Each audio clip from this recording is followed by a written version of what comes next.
Hello, friends. Happy new week. We are here. I'm Matt, hacker alias Duke of the Bump, and I'm joined by Mike, hacker alias Mors Draconis. What's up, guys? And it's time to rank another batch of Atari 2600 games. Absolutely. Are we gonna get another new number one? That'd be pretty wild. That would be. We had a new number one last week, which was very exciting. Yeah. Uh, I was expecting Lasergates to do well. I was kind of hoping it would get to number one, and I'm glad that that was the outcome that we decided on. Yeah. I think the next milestone I'm looking for is to have a new bottom of the list. Um, Hey, can we find a game that is worse than Miner 2049er? I don't know. Is it possible? I mean, it must be, right? Like there Uh, has I, to be worse games. I'm sure. I Yeah, love the little short video you did that showed the game in the arcade and how it's still not great, but at least the sounds are like 1,000% better. yeah. That was the Atari 8-bit computer version. Oh, okay.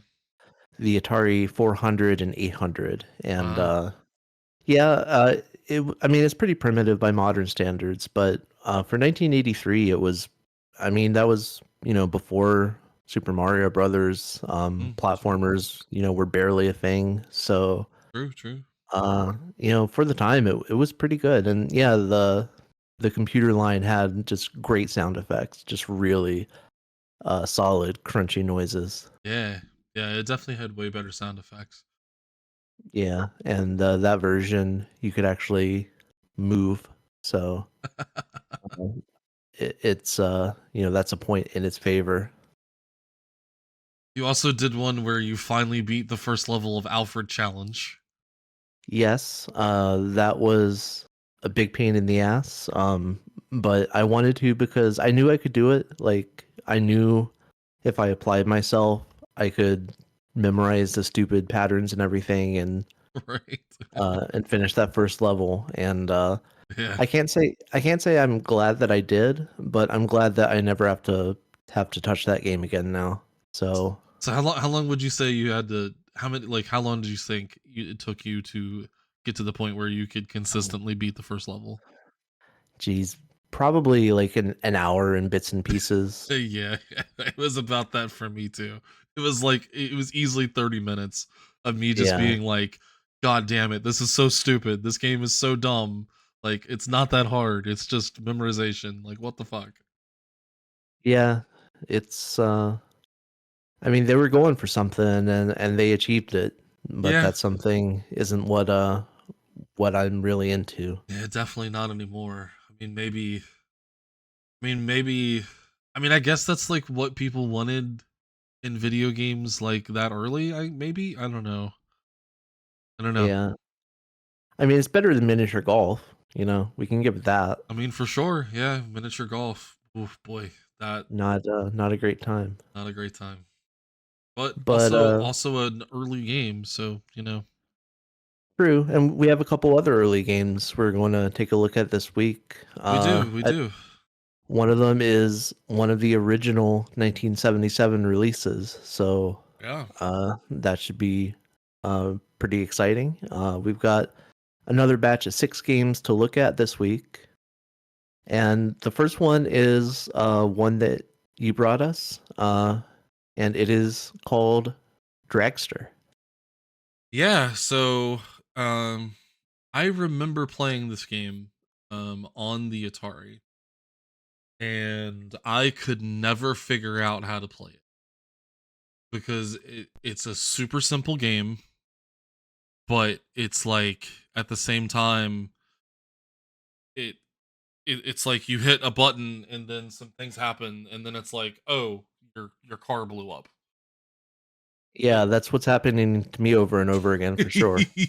yeah, um so the basic idea is the button is the gas and you have to shift like you would in an actual vehicle. Okay. Um and what I recommend doing as my mine immediately blew up. Well, I can't do it and talk at the same time. What I recommend doing is not worrying about trying to take off as soon as the countdown is finished. Uh-huh. But what you have to do is you have to hit the button to like a point where you're happy with the speed, and then hit the back direction on the controller, like the stick or whatever, to shift. But you have to let go of the button, because it's like the button is the clutch. It's like the clutch plus the gas at the same time. It's weird. And I don't know, people that can drive stick will understand, but you have to let go of the clutch for the gear to kick in, basically. So you have to, so it's basically this play of like holding the button long enough to get up to speed, letting go of it, hitting, shifting, and then hitting it again, like quickly. So it's like this bounce of going back and forth, basically. I see.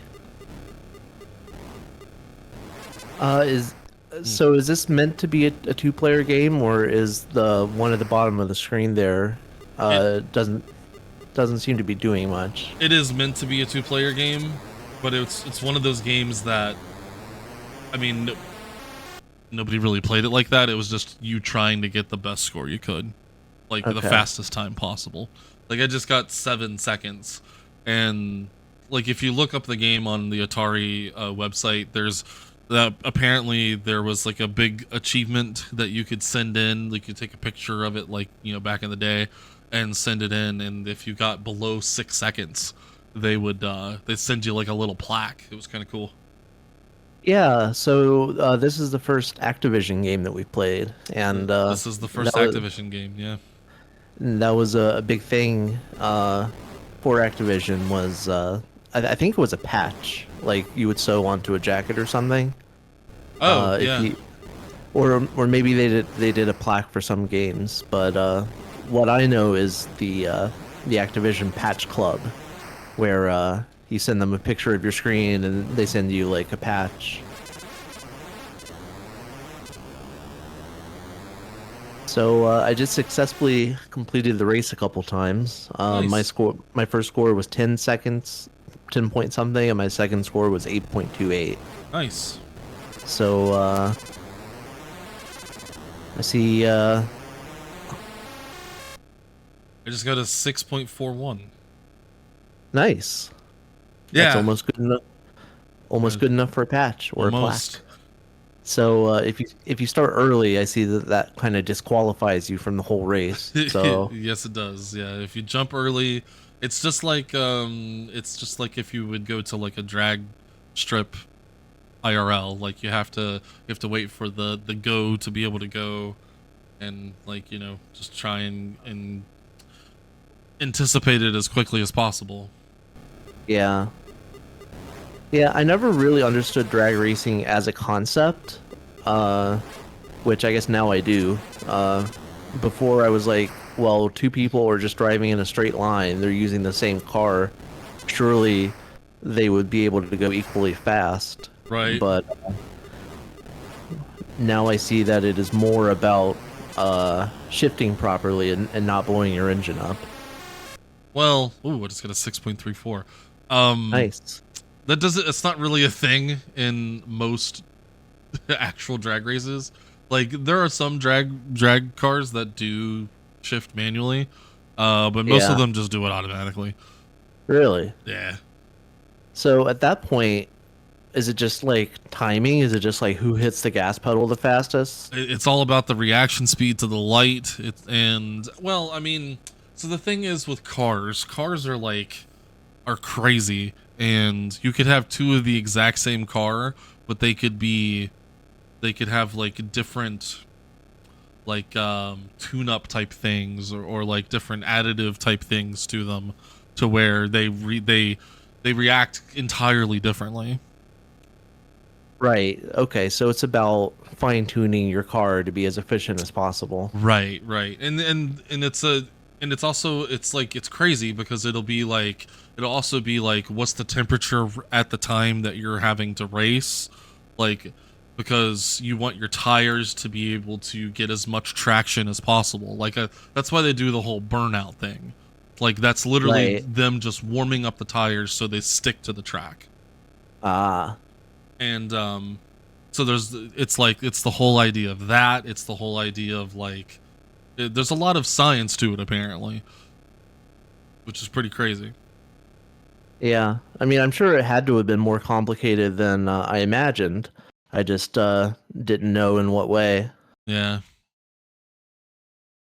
So my best score so far is 7.11 seconds. So Yeah. I'm slowly improving. Yeah, I mean, I played it for maybe like 10 minutes or so, so I'm not super far ahead of you in the amount of time that I played. It was basically just getting used. Like I, well, so looking up the game, like it doesn't tell you how to play. I literally had to sit here and figure out what the fuck do I need to do to get this thing to fucking move. The manual doesn't explain it? It doesn't explain it at all. It doesn't have a manual at all. Really? Yeah, there's no manual. It's one of those Huh. it's one of those games that came with just like the printed thing on the cart, and that's it. Wow. Do you know what year this came out? 1980. Oh, so yeah, very early one. Yeah, I just got 6.91. nice.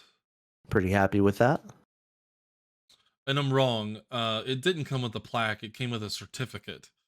So Oh, okay. the official membership certificate of the Activision World Class Dragster Club. Huh. Be it known by all persons that person that sent it in have successfully piloted a dragster by Activision down the video quarter mile in a time of wow, they got 5.97 seconds. Wow. Has has duly been enrolled as a lifetime member of the Activision World Class Dragster Club. I bet those are worth quite a bit to collectors and stuff today. I bet. Kind of neat. There's more at the 6.74. bottom, but I can't.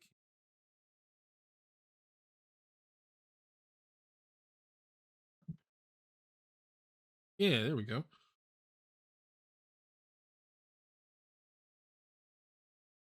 Well, apparently they had certificate number 4,852. So I don't know if that means that they had 4,851 people or if like that's just the number of certificates they did like overall to everything that they did that was like Activision. Huh. Yeah, But, I don't know. but yeah, it's signed by the president of Activision at the time and the designer of the game. That's pretty neat. Yeah, Activision, I would say, we haven't done the science yet, but I would say they're probably the best developer on the Atari 2600. Oh, yeah. Um, they, they really cared about their players. They put a lot of craft into their games. They went above and beyond with stuff like the patches and the certificates, and they released what I think are going to be some of the highest ranking games on the platform. I Mm. wouldn't I wouldn't say this is one of them, but this is still early days. But you can already see that level of like care and polish that they put into stuff. Like there's no flickering, no the controls are responsive. It's a very simple concept. Yeah. But I would kind of I would compare this to like Dodgem in that it's a very simple concept with a kind of addictive quality to it that wouldn't it's not super replayable, but there is that level of one more game. Let's see how much better I can do. Right, right. Apparently it did have a manual and it was super basic. It was basically just it just tells you how it just tells you like the basics of like it tells you the controls basically. Um yeah.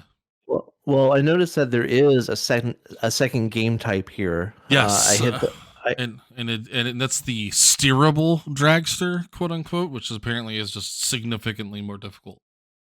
yeah, that's what I noticed. I was hoping there would be like a one player game where the computer controls the second car, but I guess that wasn't a thing.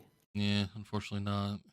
Because that would be kind of a nice element to add. Like, can you beat the computer's time? And if they had like different difficulty levels, then that would add a little bit more to it.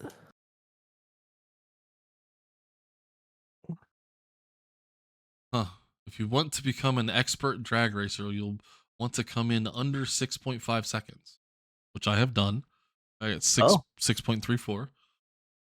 And congratulations. if you can do better than 6 seconds, take a picture of the screen and send it to us. We'll enroll you in our world class dragster club. Nice. So yeah, that's pretty cool. Oh, dude, Yeah. it even has like a tips from the designer of the game. Yeah, that's something that they did a lot. A lot of games, a lot of Activision's games would have secrets or cheat codes basically in the manual, and Mm. they would have like a little like lecture from the designer, like, if you want to be a real expert, then don't use these cheat codes, but if you want to practice, then go on ahead and push this button here, and you'll get a little extra bonus. So uh yeah, uh they were early proponents of the get good philosophy, I suppose. Hmm. Apparently, the world record as of the printing of this was 5.61 seconds. Wow. Yeah. Well, my world record is 6.97 seconds, so Ah. that's probably going to be my PB for a while, because I think I'm about ready to rank this. Poop. See if I can do better than 6 point.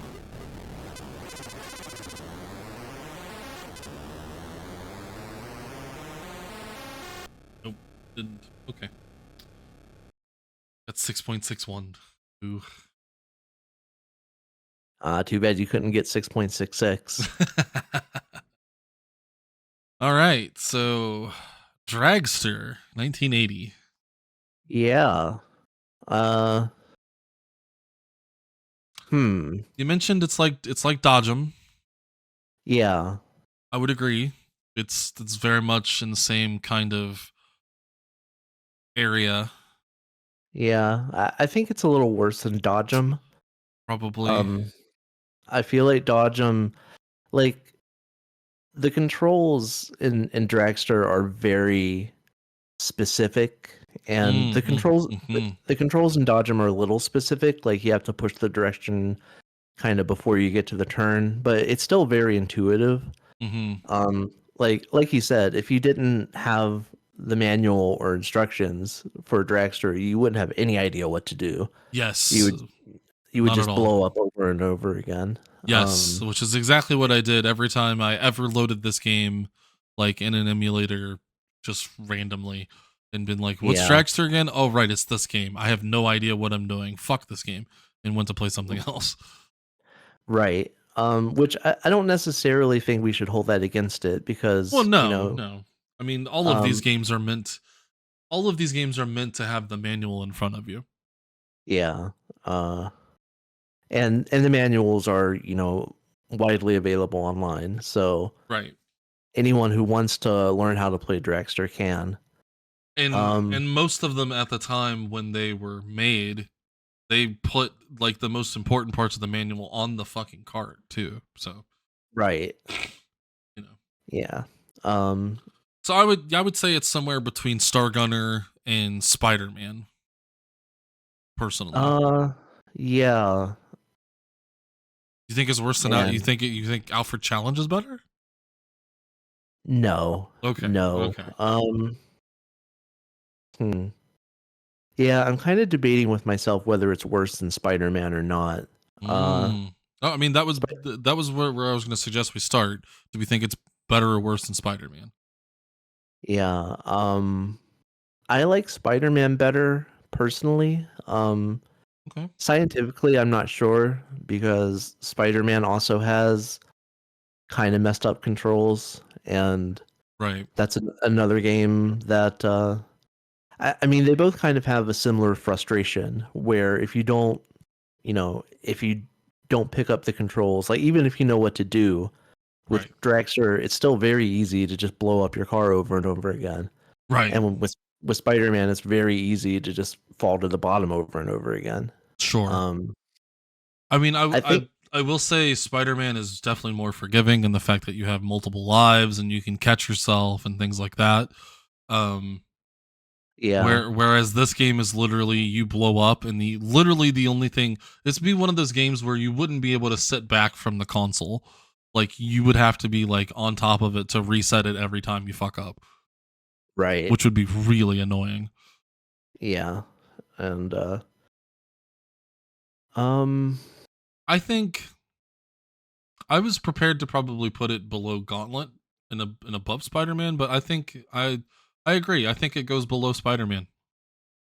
yeah, Spider-Man, you know, it is possible to learn how to do well, and once you do, there's a little bit more going on in that game.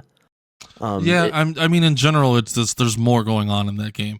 I mean, the only cool thing about Dragster is once you get the act of like what you're supposed to do down, it's like a really cool, like almost like a rhythm game kind of thing. But it's still like super iffy. Like even though I know exactly what I need to do, like it's still really easy to accidentally go over like too many RPMs or whatever the fuck, it's too high in the tachometer of it, and then quote unquote blow my engine. So right, I yeah. yeah, Whereas uh, Spider-Man is way more forgiving. There's way more going on. I mean, and even if I had a hell of a time trying to climb even the first fucking level of that game, I it was still it was still something that while Dragster has a bit of like a one more time kind of thing to it, it's more frustrating. yeah, but not as frustrating as Alfred Challenge. Definitely not as frustrating as Alpha Challenge. So I think that makes Dragster our new number 10. Definitely, All right, well, I'm good with that. congratulations to Dragster, our new number 10 best Atari 2600 game of all time. It's no Spider-Man, but it is. I would rather play that than Alfred Challenge, Miniature Golf, or Miner. Definitely, definitely. All right, very good. We're off to a hell of a start here. Next up on the list, this is one of the original 1977 games, and it is called Black Jack. Yep, and it's a game that you brought. Stop having it capture my cursor when I load the game. Yeah, so it's a game. Yes. It's a game you brought. It's fairly simple looking. Yeah. So this is the first paddle game that we've played. Um, Oh, okay. so you're going to want to use the mouse for this uh in the emulator here. Oh, can you So not? Oh, I have paddle set. okay. Oh, maybe. Oh, I just have it as the controller. Okay, so yeah, it's the same.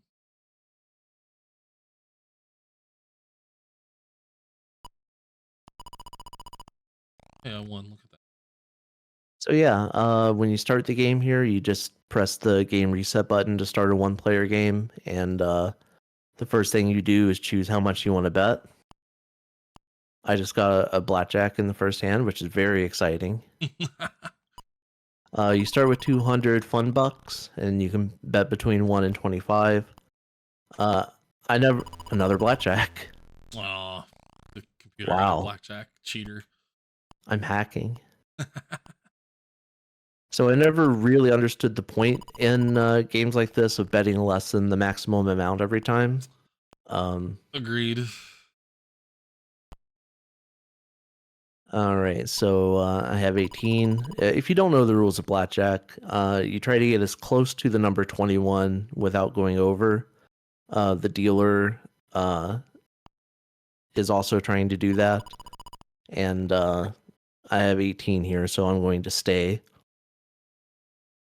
And the dealer just beat me with 20. Yeah. So the eights can be worth either 1 or 11. You have Ace. the Yeah. option. And if you get a 10 or a face card like a jack, queen, or king, and an ace, then that's a blackjack, and you just immediately win. Right. Or you can get lucky and get like an 8 and a 3 and then a 10 or what have you. Um Yeah, there's people that have played blackjack know there's like a strategy to where like there are certain numbers that you should stay on just because the likelihood of getting something um like I just got a 15. Most people would stay on that, but because the dealer is showing a 9, there's really no point in me staying on that because the likelihood of him having a 10 after that is really high. So I should hit. And unfortunately I busted because obviously I was going to most of the time, but the dealer had a 19, so there was no reason not to try and get a 6 and get a 21. right, because you would have lost anyway. Right. So, I was gonna lose anyway, so you might as well. yeah. See, like I'm on a 17 and the dealer shows a 4, so I stay. And unfortunately, they just got a blackjack, so fuck me. So the only other option in this version of blackjack, other than hit and stay, is double. And when you choose double, it doubles your current bet, and you get one more card. So Mm, uh, it's basically double or nothing, and you have to beat the dealer with your two cards and whatever the next card is. interesting. So I'm not sure how much of a thing that is in like casino blackjack. I have never done that before. Yeah, me either. A lot of blackjack games, like I've only played real blackjack once, and most of my experience is in different like computer video game versions of it. Right. A lot of blackjack games will have a split option where like if you get two tens, you can split those off into two separate hands and bet on both of those. Uh, Mm, this one not so sophisticated, but I think still kind of impressive for 1977. definitely. It even has if you get a blackjack, I guess you get like you get your money back plus an extra half of what you bet or something like that. Yeah, 1.5 Yeah, times your yeah. bet. So Which I'm that's up to interesting. 335 dollary dues here. I'm only at 237, but yeah, I mean to be, 1977, that's not bad. I mean everything's readable, which is good. Um Yeah, I mean it's easy to so far the dealer hasn't made any weird decisions or anything, which would be the one thing that I would be curious about. Ah fuck. yeah. So there are two different rule sets that you can choose to play. There's casino and then house rules. And I think what that mainly changes is in casino, I think the dealer is required to stay on a soft 17, meaning a 17 that includes an ace. Oh, interesting. Okay. And in house rules, they're allowed to hit and see if they get like a better Good combination. combination. Yeah. Oh, that's And interesting. I think from what I know of casinos, which is very little, I think that is accurate because in uh, in Fallout New Vegas, which is most of my casino experience, there's always a sign that says like dealer required to stand on 17 or something. Yeah. So Yeah, basically if they get a 17 or above, they have to stay no matter what is the normal rule. And then right. So you can basically gauge what you need to do based on that rule. Yeah. Oh, oh! I got a blackjack, but so did the fucking dealer. Cheaters. Wow. What are the odds? Speaking of 17. I think it's kind of interesting that this game exists at all because like the Atari feels like it was mostly targeted towards kids. And Yeah, and this is definitely a hey, let dad play kind of thing. right, and I wonder if that was their strategy, like release some like card games to try to, hey, parents can play too. It's not just for kids. And Well, I mean, apparently they figured out that was like a thing as like video games kind of as it got to like th- the mid 80s or so when things started to like they figured out that their target audience was still older people. Like it's weird how it seems like video games haven't changed any in their target audience. It's just their target audience continues to be like younger kids that grow up. Like they played them as a kid, but then they grow up and they're in their like 20s to 30s or later, still playing. And they still become the target audience. Still, right, yeah, it's interesting, and I wonder I wonder how much uh how much people bought these kind of games, or if they just bought the games that their kids wanted and just left them to it. I don't know. That's a good question. Um, I mean, obviously there was an adult market because of all the porn games that we're not going to play. well, yeah, that's true. We forgot to mention that, but we will not be playing the pornographic Atari 2600 video games. Definitely. I don't care about ranking them; they're all tied for last. Yeah. But that was a few years later on, and in 1977, like I wonder if adults had really uh, if they really cared yet or not. Yeah. I should not have Yeah. hit there. That's a good question. I don't know if they found their see I don't remember. I think the Atari when it came out was $200, Mm, which I would imagine would put it targeted at adults. right.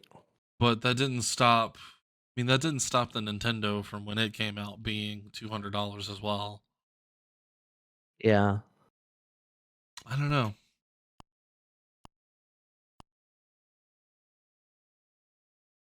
Well,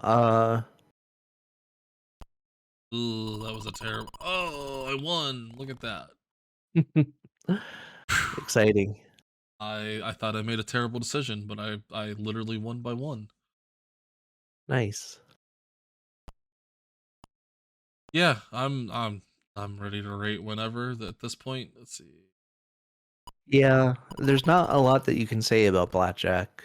Yeah, It's blackjack. I mean, yeah, it's blackjack. It's super functional, works really well. It does a good job. It's uh, it's weird that you can only bet 25, Yeah, but I guess that's them just being conservative with you know allow how much they're allowing you to bet. right. But Because if they let you bet whatever, then you would just bet everything every time and either or double your money or go broke every time. yeah, yeah, or at least like 100 or something. I mean, you start at 200, or at Yeah, least at like 50. I don't know. yeah. One interesting thing about this game is that it can actually be played with three players, up I to three. I noticed that. I hit the and yeah, you can play up to 3 player, and they can join at any time, which is really cool. Yeah, they can join and leave at any time. Yeah, Um, that's actually really really cool. Holy shit. Yeah. So because it uses the paddles, there are two paddles on one joystick port. So you could plug a pair of paddles into each controller port. Um, I don't know why you can't play four player. Probably just like a screen size limitation. Yeah, probably.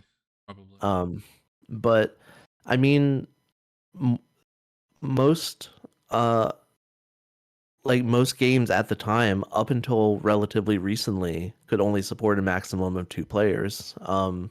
Up until the N64, that was the first like mainstream video game console that had four joystick ports built in. Well, I mean, there was No. the what was it called, like the Four Score or something like that for the NES. Like that was Yeah, yeah. No one ever had those I mean, though, that's true. and there weren't that many games that supported them. I'm sure that there are people who have very fond memories of those, but the fact that Atari had three or even four player functionality built in, I think that that's a feature that I think gives it merit. Uh, I mean, it's only paddle controllers, but there are plenty of games that you can play just fine with a paddle, like this. It doesn't need, all you're doing is selecting a value and selecting from a menu. So Right, right. I think that gives it some brownie points. But yeah, I'm ready to rank if you are. I just lost like three times in a row. Okay. Okay.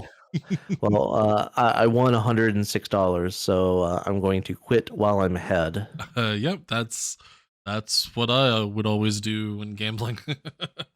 Yep. So yeah, casino Uh, Blackjack. or oh, I'm sorry, blackjack. Yeah, Casino is the next game, Casino. which also contains blackjack. That's why I said casino. My bad. Oh, it's okay. Blackjack. So I mean, obviously, fundamentally works perfectly fine. I mean, it's blackjack, which I mean, at least you have something. You can play one player if you need to. It's really cool that you can like do basically hot swap like two and three player. That's pretty cool. Yeah. I'd rather play the miniature golf, that's for sure. Absolutely. Miniature golf is not fun. Yeah, I'd rather play it than Alfred Challenge. I'd probably rather play it than Dragster, to be honest. Yeah, me too. At least it's a game that I can set back and play and not have to be huddled up on the console the whole time. Right. Yeah, that's a bonus. Uh, I'd probably I don't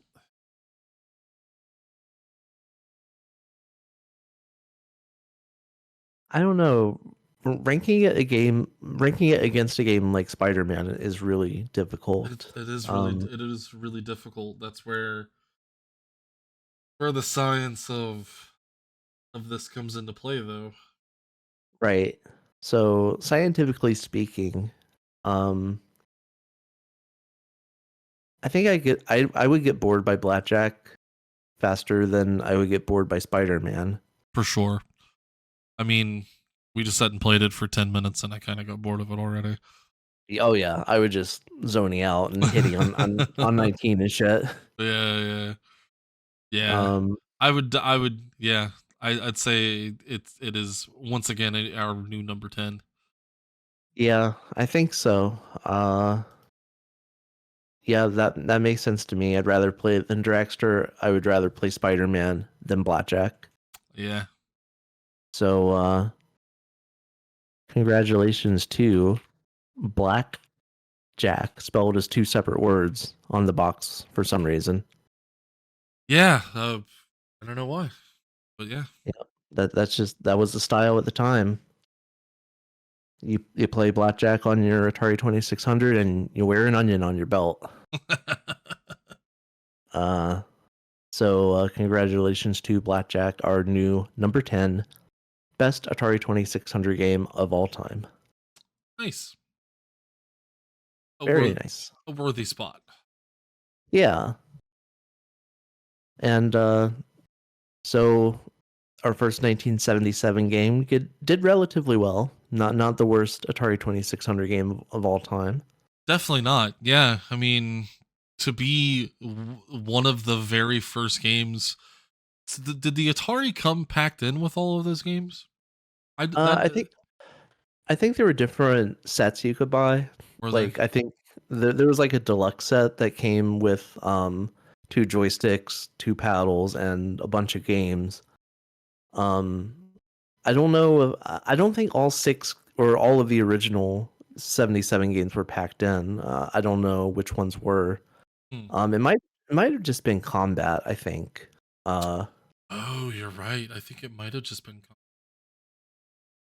back in. yeah, but I do think that there were like bundles you could buy. I'm not sure about that actually. I'll try to research that and find out.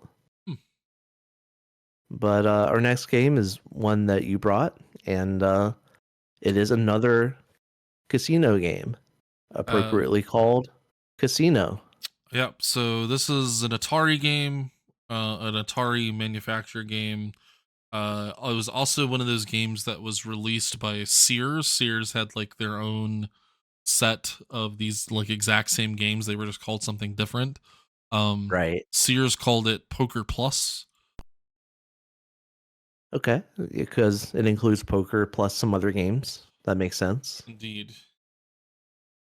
So so the first two games are blackjack. You can play up to two players, and it has the ability to do card splitting, which is something that the original blackjack could not do. Okay. For people that don't know, card splitting is like in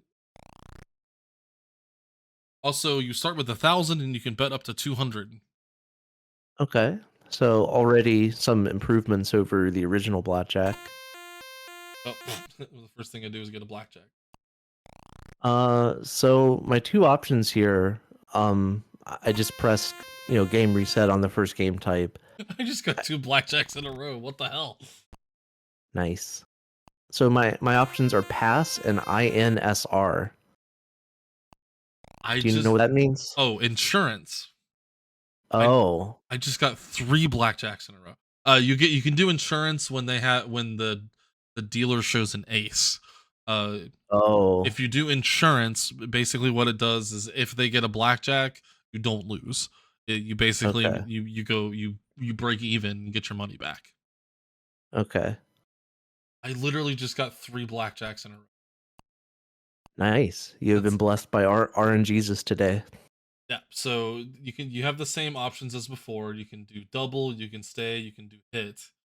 And I don't have the ability to split because not two of the same. Again, oh, I busted. You can get, So in this version of blackjack, you can actually see the suits of the cards, not just the color. which is interesting as well. I don't know that it really matters, but it's still pretty Well, cool. one thing I was wondering about with the previous blackjack game is whether it's actually going through like a deck of 52 cards or Oh, yeah. if it's just shuffling and randomizing them every time. So that is the thing as well. Um, one of the difficulties. Let's see, telling you how to play. Yes. So with the left difficulty switch, if it's in the B position, the computer shuffles the cards after each hand. Okay. If it's in the default A position, it shuffles the cards after 34 cards. Oh, So interesting. so you can do a bit of card counting to be able to know that well they just played all four aces and it's only been 25 cards, so they can't possibly have an ace with that jack or whatever. Right. One thing I was going to bring up, but I wasn't sure, because in the last blackjack game, you can see the color, but not the suit of the cards. Right. So, um, like if I was stuck on a desert island and all I had to play was this blackjack game, one thing that I could do is use it to learn how to count cards, which Mm-hmm. is not that's frowned upon when you're in casinos. Absolutely. Absolutely. I don't know how they can tell when you are counting cards, but if they determine that you are, they'll probably ask you to stop or maybe kick you out. Which I think that counting cards is just being good at the game. It's just Yeah. learning how to play as well as possible by the rules of the game. And if they really don't want people to count cards, then they should shuffle the deck every time, which maybe they do now. I'm not sure, but or use a freshly shuffled deck every time. Um, Honestly, I didn't pay attention the last time I played blackjack in an actual casino. yeah, I don't remember if they shuffled every time or not. yeah, I know they always have like like it. I don't know how, but they always have like a fresh set, like a fresh deck, like set aside. So yeah. I don't know. I will say it's interesting in the strategy section of the. This is like by far the biggest manual of that actually has useful information in it that I've seen in an Atari game. By the way, because Oh yeah. it has like entire thing of strategy for blackjack. Um, and it has so this also has other games that you can play besides blackjack, and it has like an entire strategy for that game, everything.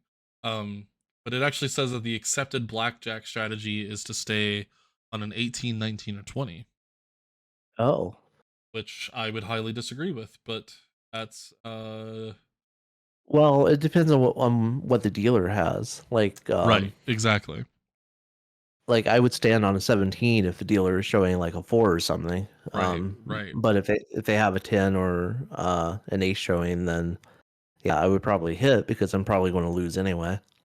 It also does push correctly, where if you tie with the dealer instead of losing like you did in the 1977 version of blackjack, you actually just get your money back. Oh, that was also one of the differences between casino and house rules. Um, Oh, really? I, yeah, I think maybe you start on casino rule or you start with house rules and you can switch to casino rules and then it works like that in that mode. Okay. Uh, Oh, wi- oh, okay. So it also has casino rules for the right difficulty switch. If it's in the B position, the casino rules are used, which means the dealer stays on an 18 or greater and stays on a hard 17, which is an ace, um, which is the oh, what's a hard set? Maybe that's an ace plus a hard. oh, maybe I might have had it backwards. But it also has you automatically win the hand when you take the maximum number of hits without busting. In Hmm. in game one, which is blackjack, for 1 to 2 players, it's 3 hits or 8 hits. I don't know why there's an or. I don't Yeah. know. Oh, maybe it's 8 hits if there's 2 players. Maybe it counts all both players all together. Oh, yeah. That's possible. And then in game two, which is 1 to 4 players of blackjack, it's 3 hits. So there's a way to win without actually having the best hand. If you just get like a bunch of low cards. Ah. So that's another improvement over the original blackjack. You can actually play with 4 players instead of a maximum of 3. Yes. Yeah. So I was right about insurance. It's when the dealer shows an ace. Yeah, and it costs I think half of your bet to do that. Yep, it's half your bet. Player must decide on insurance. If the dealer has a blackjack, the dealer's face down card is shown. All players lose their original bets. The players with insurance win twice the amount of their insurance bets, which basically means you just get your. Right. Yeah. So, like I said, it has blackjack. Um, Yeah, a it, better version of blackjack. definitely a better version of blackjack. It's you can, especially because you can bet 200, which is always fun. Ah, yes. So here we go. So I got a split. So split's another thing that you can do in this version that you can't do in the 1977 version. And basically, what that means is if you have two cards of the same type, you can choose split. And what happens is it'll split it to where it'll give you two more cards, and is it'll deal you a card for each of the cards that you had before. So I had two nines, so now I have a nine and a jack, and a nine and an eight. Both very quite good, especially with the dealer showing a 15. I'll stay on the 15, and I'll stay on the 19 as well. And I lost on both because they got a blackjack. Son of a bee. Oh no. So yeah. No wait, that's not a yeah, they got a blackjack. So yeah. Unfortunately I lost 400 there because it also doubles your bet. Ah, So yeah, that's the first part of casino. If you go to 3, so you said two is just another version of blackjack? 2 is just another version of blackjack. Okay. So yeah, we can skip over that for now. Oh, So I keep the amount of money that I had from blackjack, which is interesting. Like I was at 700 and I seem to still be at 700 even when I switch game modes. oh, that's interesting. Okay. Oh yeah, the same with switching to the third game mode. All right, Yeah. so the third game mode is 5 card stud, Oh. which is basically it's if you know what Texas Hold'em is, it's Texas Hold'em without the thing in the middle. You basically you get 2 cards, you bet on that those 2 cards without any knowledge of what your other 3 cards are going to be. Um, you're going to get dealt another card, you go through another bet, you get dealt another card, you go through another, or I think it's you get dealt 2 cards just like in Texas Hold'em. You both get 2 cards, you make another bet, and then you get a third card, and you make another bet, and you can Hmm. fold or bet. So this is where the suit of the card actually matters because Yes. you can get a flush in poker. And okay, so if it seems like if you bet the minimum, it counts that as a fold.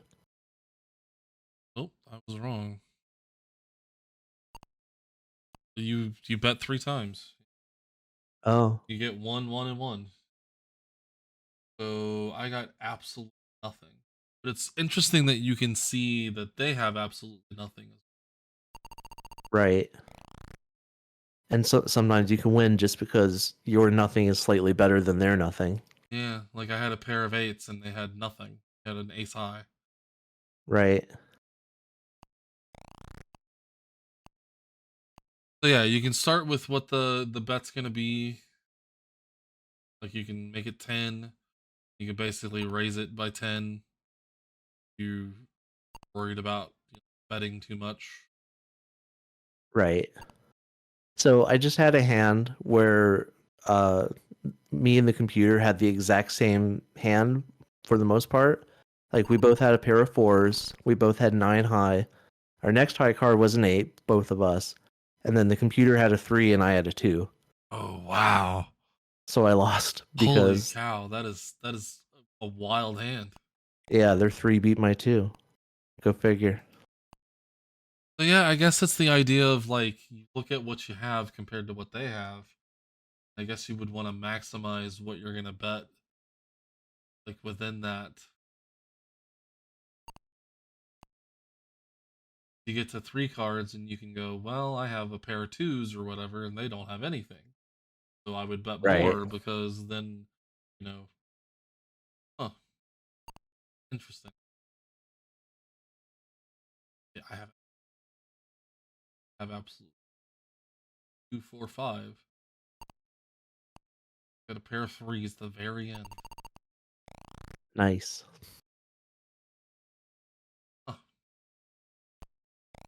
So stud is basically the same as 5 card draw, except that you can each see what the other person has, right? Yes, yeah. So stud just means that everybody plays with their stuff shown. Yeah, So and you can't get rid of cards. and No, you can't oh, you in 5 can't. card stud. Right. Yeah, so I think I kind of prefer 5 card draw just because it does have that tiny element of strategy where you can decide to get rid of something to try to draw cards that make a better hand. But I Definitely. can see why that would be difficult on the 2600. Yeah. So um, And you use can't play you couldn't play any game with hidden information right. multiplayer. So Yeah, I yeah, see why they went with that choice. yeah.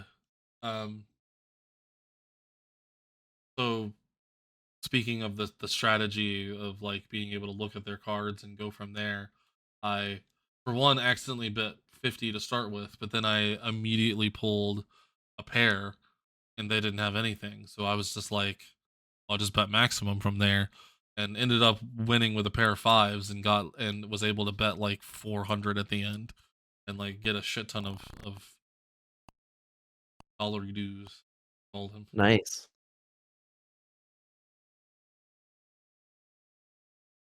Seems really good.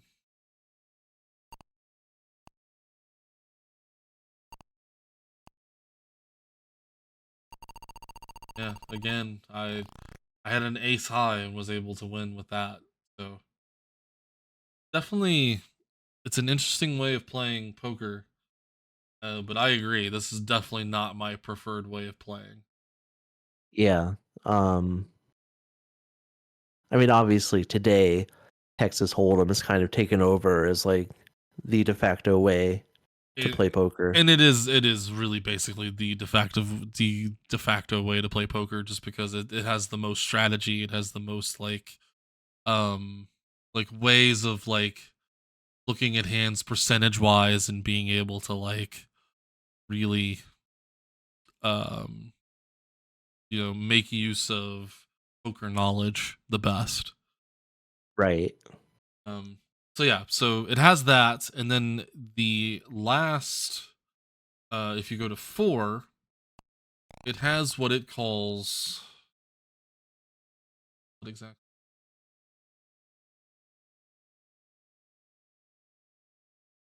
Poker solitaire. Oh.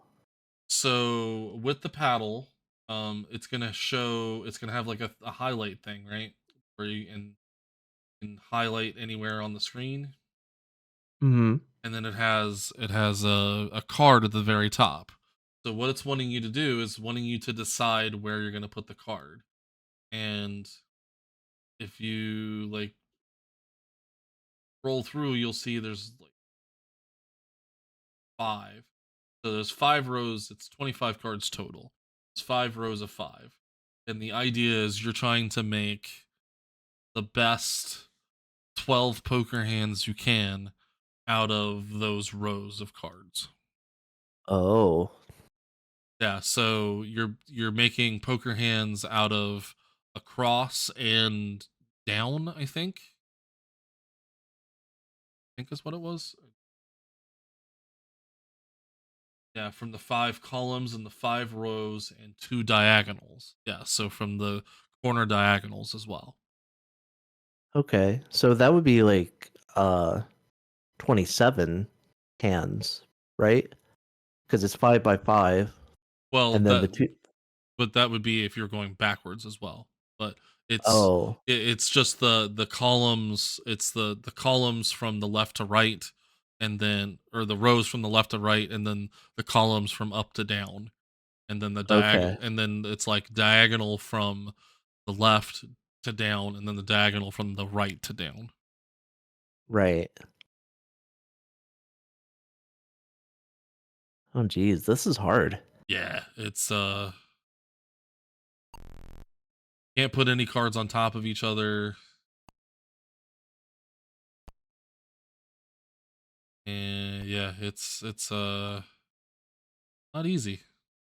Yeah, because my first thought was oh, I'll just arrange them by suit, so I'll get a bunch of flushes, and I'm having to put cards in locations where I'm messing up my flushes Yeah. because there are more rows than suits. It turns out. Yep. Oh,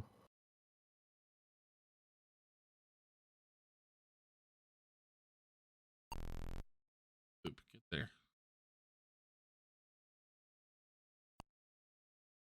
Yeah.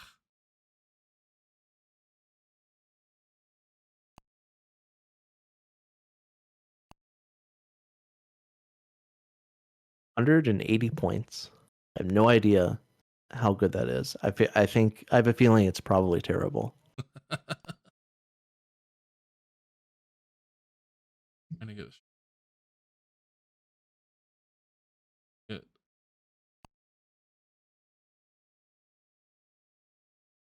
baller.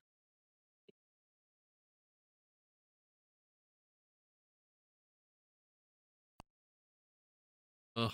10. Boo. There. 7.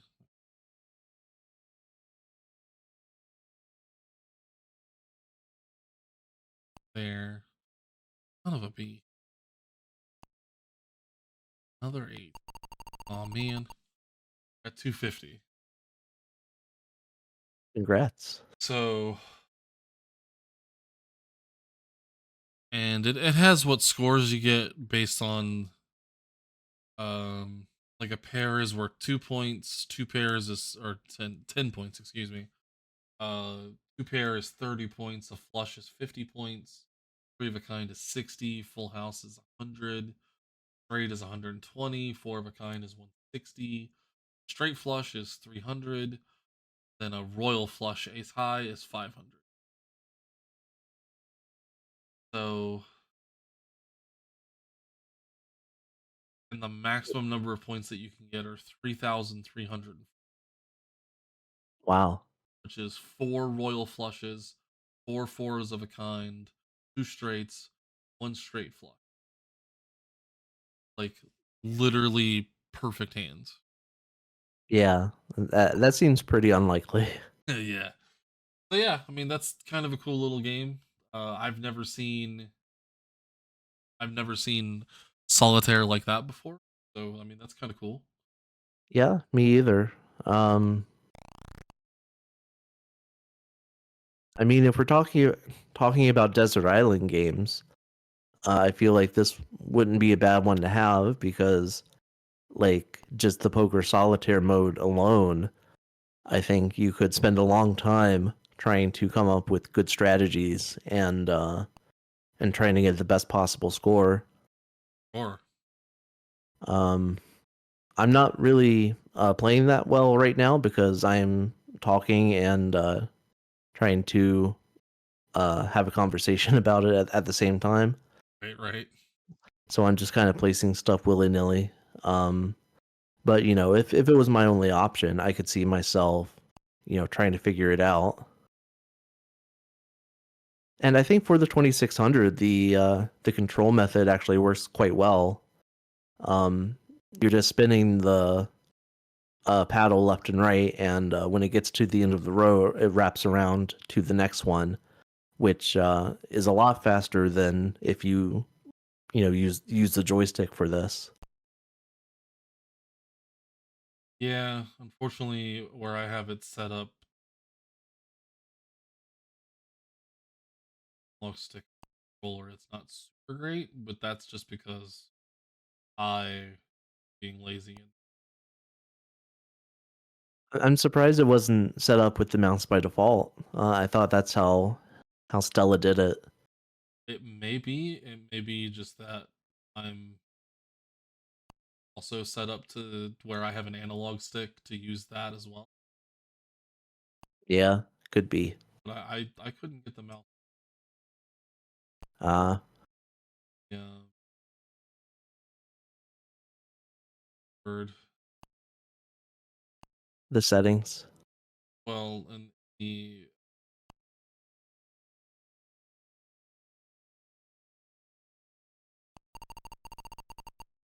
Still 250. Son of a bitch. Okay. In the I got 240. in the just and because we were recording at the time, I just figured I'd just deal with that instead of fiddling with the settings. Stick, yeah. Okay, well, I think that's the last paddle game of the day, unless Oystron uses the paddles. It does not. Okay, spoilers for the next, the game after the next one. Right. So, But I think I'm ready to put Casino on the list. absolutely. Yeah.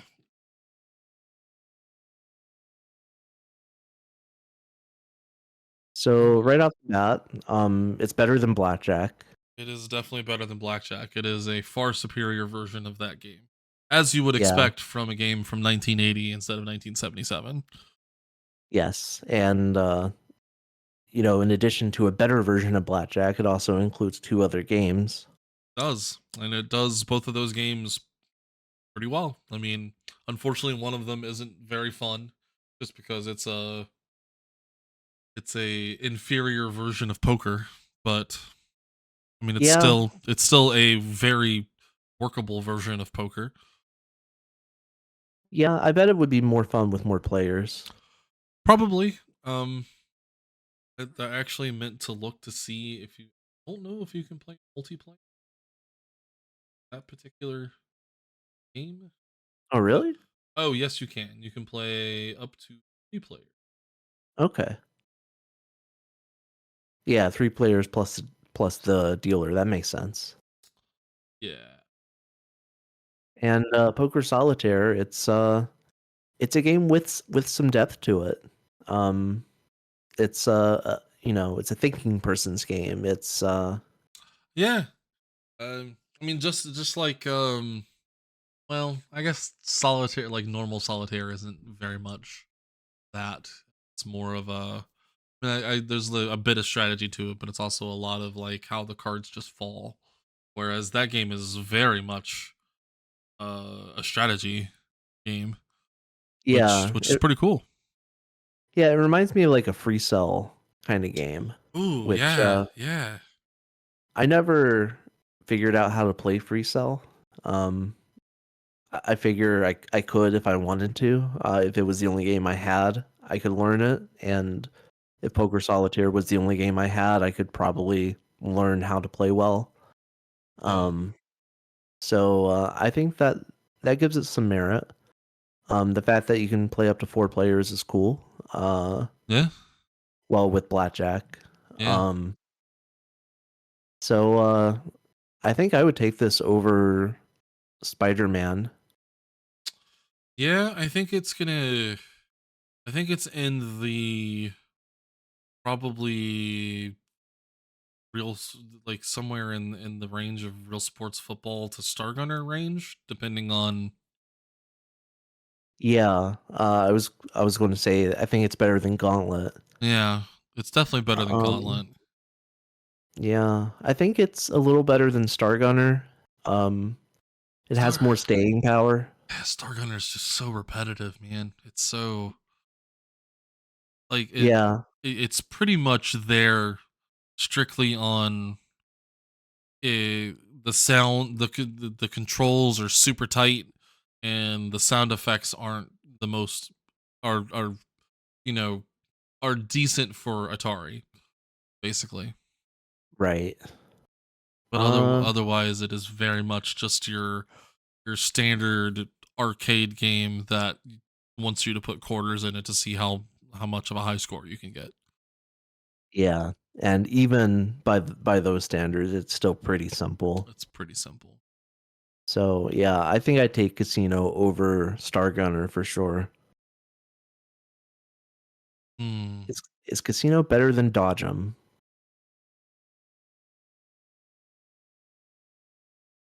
Mm, I mean, Dodgem's controls being iffy. Well, Dodgem's controls requiring you to be very deliberate with your choices is not the most fun. Yeah, Um, But again, it's one of those things where I'm sure with more playing time, you would get used to what the timing windows are on those, where Yeah, you could it wouldn't be as big of a deal. But I mean, that's like saying you can get used to how shitty the interaction is with Alfred Challenge and the ladders. You know, it's still right. it doesn't change the fact that the interaction is shitty. Yeah, I think with Dodge 'em, um, I don't know. I don't find the controls that bad in Dodge 'em.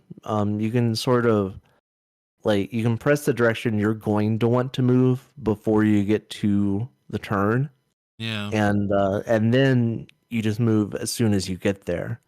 So you don't really have to time it as much if you know what you're about to do. I guess that's true. I will say there was a lot of there was a lot of me getting confused of like, oh right, I'm up there, I need to hit down now, or oh right, I'm Right. on the left, I need to hit right now. There was definitely a lot of those mistakes, and that's Yeah. I mean that's just on me more than the game. So I don't know. Yeah. Maybe that's just my inabilities of my brain to be like, no, you need to hit up, not down, stupid type of thing. Uh, Well, personally, I think I would take Dodgem over Casino. I'd put it okay. between Dodgem and Star Gunner. Um, if you feel strongly about Casino, if you think it's way better than Dodgem, we can compromise on that. I mean, Um, it's definitely not as good as Stargate. It's not as good as Real yeah, Sports Football. Real Sports Football just has way more depth to it. yeah, I, Though I will say the solitaire part does in the depth of that strategy is pretty cool. But there's yeah, also still a lot of luck in that. That's not. right. And that's just the nature of any casino game. Yeah. Um, and some games have some amount of strategy to it, but ultimately, the house always wins. So luck is going to have to be on your side at least a little bit. Yeah, I would say Dodgem in general, the strategy of that is more is way less luck based and more like the strategic decisions that you make, being able to outsmart the AI of the, or I shouldn't say I'm not AI, but the computer, you know, um Right. the programming of the computer. There we go. Yeah, I agree. I would put Dodgem above it. So I think is our new number 7. All right. And I think that's still pretty good. Oh, absolutely. Very much so. For a poker game, for a casino game, I think that's a respectable showing. Yeah, I mean, that's a top 10 showing for what many would consider just to be a boring casino game, but it has enough depth to it to actually be something. Yeah, I think it does. And I think, the multiplayer potential gives it a lot. And the fact that it's, 3 games in one, Yeah. that, I mean, that's value. That's value for your video game buying dollar. And we respect that here on Matt and Mike rank the Atari 2600. Yeah.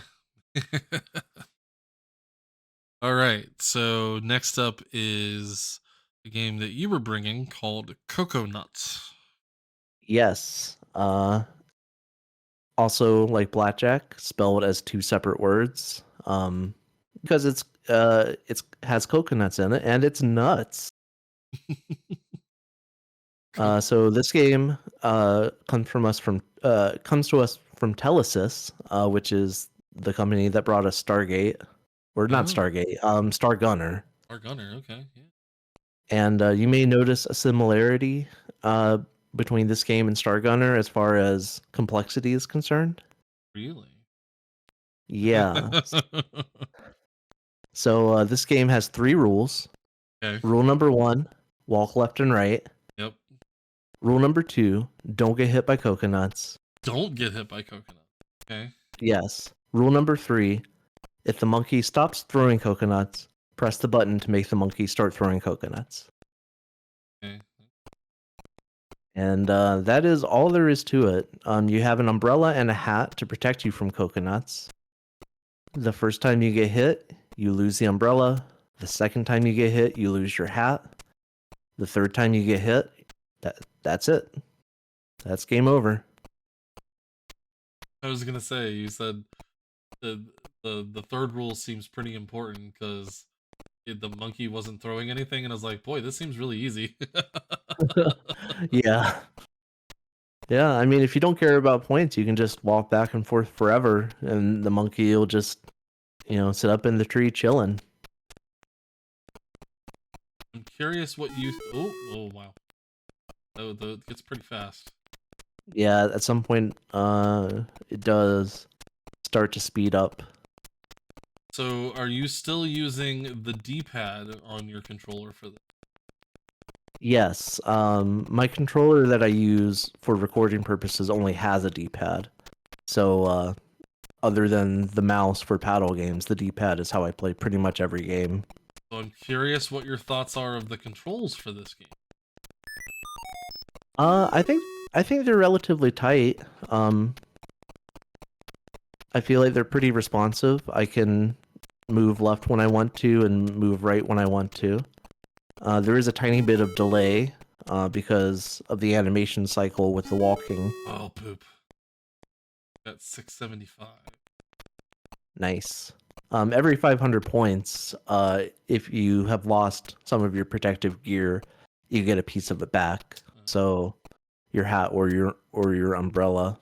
Well, it sucked for me. I think I hit 500 points and I still had all my stuff. Yeah, you don't get shit then.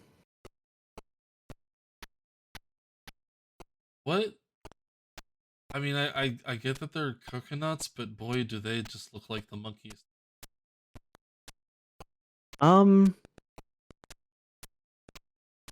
It can certainly be interpreted that way. That might be why they called the game Coconuts, so you know that they are coconuts. Yeah. I mean, for the 2600, I think the graphics in this game are pretty impressive. Yeah. I mean, it looks like a monkey, and shit. I mean, and your character is, pretty well defined, well animated. Yeah. Oh man. So I asked about the controls because obviously I have the analog stick, so it completely gets rid of the. I was using the D-pad at first, and completely gets rid of the bit of lag that there was. Oh, really? Yeah. It's no longer there. It's once again like the ladders in Alfred Challenge. Like it's a bit forgiving. So I don't know if that's just because I'm using an actual analog stick. It's kind of Yeah, it's like it's polling the input over and over again. yeah. So it's like it would be like if I was mashing right to walk right and mashing left to walk left. Right. So and I can but I can also kind of emulate it with the D-pad just by like rocking it back and forth. Yeah. So it's not. It doesn't seem like it's like it's an advantage or anything. Yeah. Because if you basically if you stay moving with the D-pad, you pretty much get the same effect. Right, because you don't have that kind of wind up every time. I haven't done better than the first time. Oh, I just got my hat back.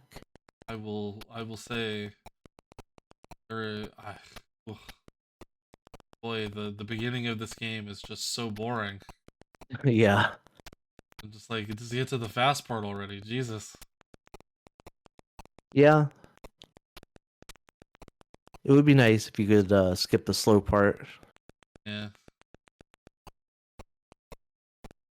So I think this game looks interesting because to me it kind of looks like a fake video game.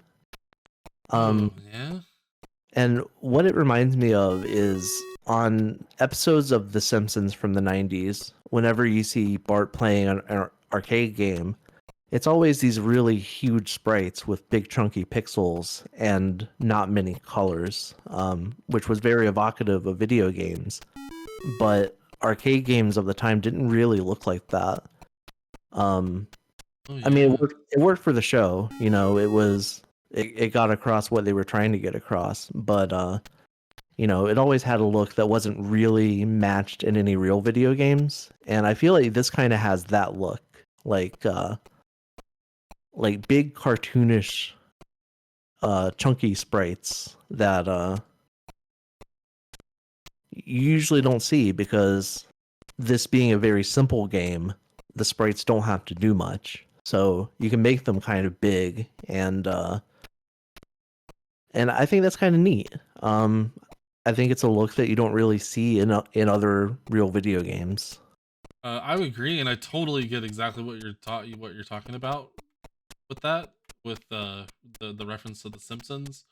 Yeah. It definitely looks like one of those games that, like when Lisa gets sick or whatever and stays home and plays video games the whole time and gets addicted to them. Yeah. It totally looks like the game that she was playing in that episode. Shit. Right. So I think I've. Oh well, I was gonna say I think I figured something out, but then I really didn't. Died. It seems like if you stay in between the two, if you stay in between the two trees and just kind of rock back and forth in that area, you can really get something going there. Huh. But Interesting. I say that, and I still haven't gotten back to what I was doing, what I did before, where I was literally just fucking going crazy all over the screen. Yeah. Yeah, my high score is about 750, Oh so wow. haven't broken 1,000 yet. The other thing this reminds me of is a game like a flash game that you would see in like the late 90s, early 2000s. You would Oh. load it up on Congregate and just a very simple game Right. Yeah. that you can play for a few minutes and be like, "Oh, that's cute." Fudge. I don't actually know what Atari 2600 games cost when they were new. Um, I think they were about $30 or I $40. was gonna say crap. I think they were 30 or 40. Yeah, so a game with the entertainment value of a flash game that you would play for 5 minutes, costing $30 or $40, you know, that would have been a disappointment. Yeah, you could definitely see why there would be a bit of people being pretty pissed about some of the quality of some of the games that came out console. Yeah, but again, again, that was kind of par for the course for, you know, the early 80s. Yeah, I mean Nintendo certainly. I mean, there were certainly enough of those on the Nintendo as well, but the Nintendo also had better marketing. Right. And at least in the US, you know, like in Japan, the Famicom came out and it was a lot of games like this, basically, just kind of arcade style games. But by the time it came out in the US, we had Super Mario Brothers, which, you know, Right. changed the game. Yeah, yeah. So it would be a few years until we get a game like that on the Nintendo at this point. Um, but there were more complicated 2600 games at the time. Uh, Yeah, I mean it's 82, so you know, had it's Stargate, you had I think Lasergate's yeah, came out by this point. y- yeah, yeah, Casino. Casino, yeah.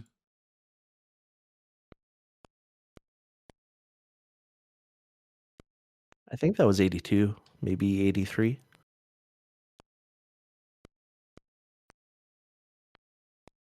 Oh my god, this monkey is so fast. It was 80. This is like one of those rage monkeys from 28 Days Later. Such a good movie. Yeah. Well, I Yeah. broke 1,000, and Oh, I didn't nice. I didn't get a hat back, so that's Oh, disappointing. wow. You only get I it at guess 500? I guess like maybe.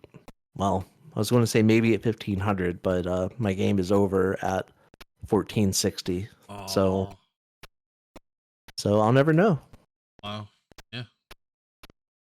1460. I haven't even come close to that. The best I've done was like 6 like 30 or something. Yeah.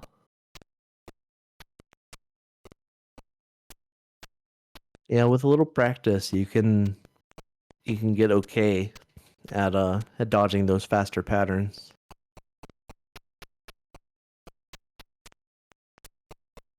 I will say I like that the monkey like makes a like the noise that it makes goes faster to like indicate to you that it be faster. Yeah. Like that's a cool little thing. Yeah. And I think it Jesus. is like the sound effect is evocative of a chattering monkey, sort of. Right. Um Oh my god, I just got annihilated at 400. oh. Jesus. This guy hit like 3 times in a row.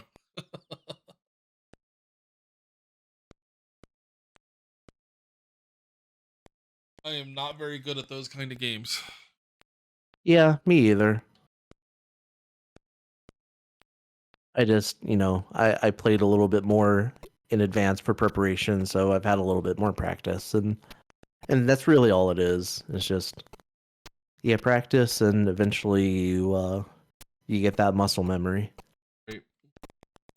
I want to say I wish that this game had a little bit more in the way of sound effects, but if it was anything like Star Gunner, I think that would be detrimental to it Yeah. if it's a bunch of random noises. Right. So I think the sparse sound effects, I don't know. I mean, they get the job done.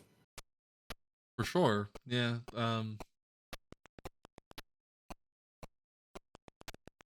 It would be cool if the coconuts dropping like made a noise, Yeah, but I think that's maybe a little too much for the Atari. No. like I think when you get hit, it kind of makes like a blooping noise, and Yeah. I think it would be more appropriate if it made like a crashing noise, like or something. Yeah. Yeah. Or But like a thunk on the head kind of noise. yeah, or some simulacrum of it. Yeah. I like that the monkey has a belly button, Oh yeah. Yeah. that a see-through belly button, which Yeah. is I think most monkeys don't have one of those, so uh Hey, good for him for being unique. yeah, Hey, well, good for it. I don't know if it's yeah, good for them.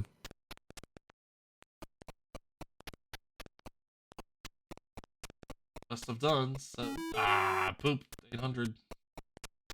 Yeah. Getting there. I have no protection.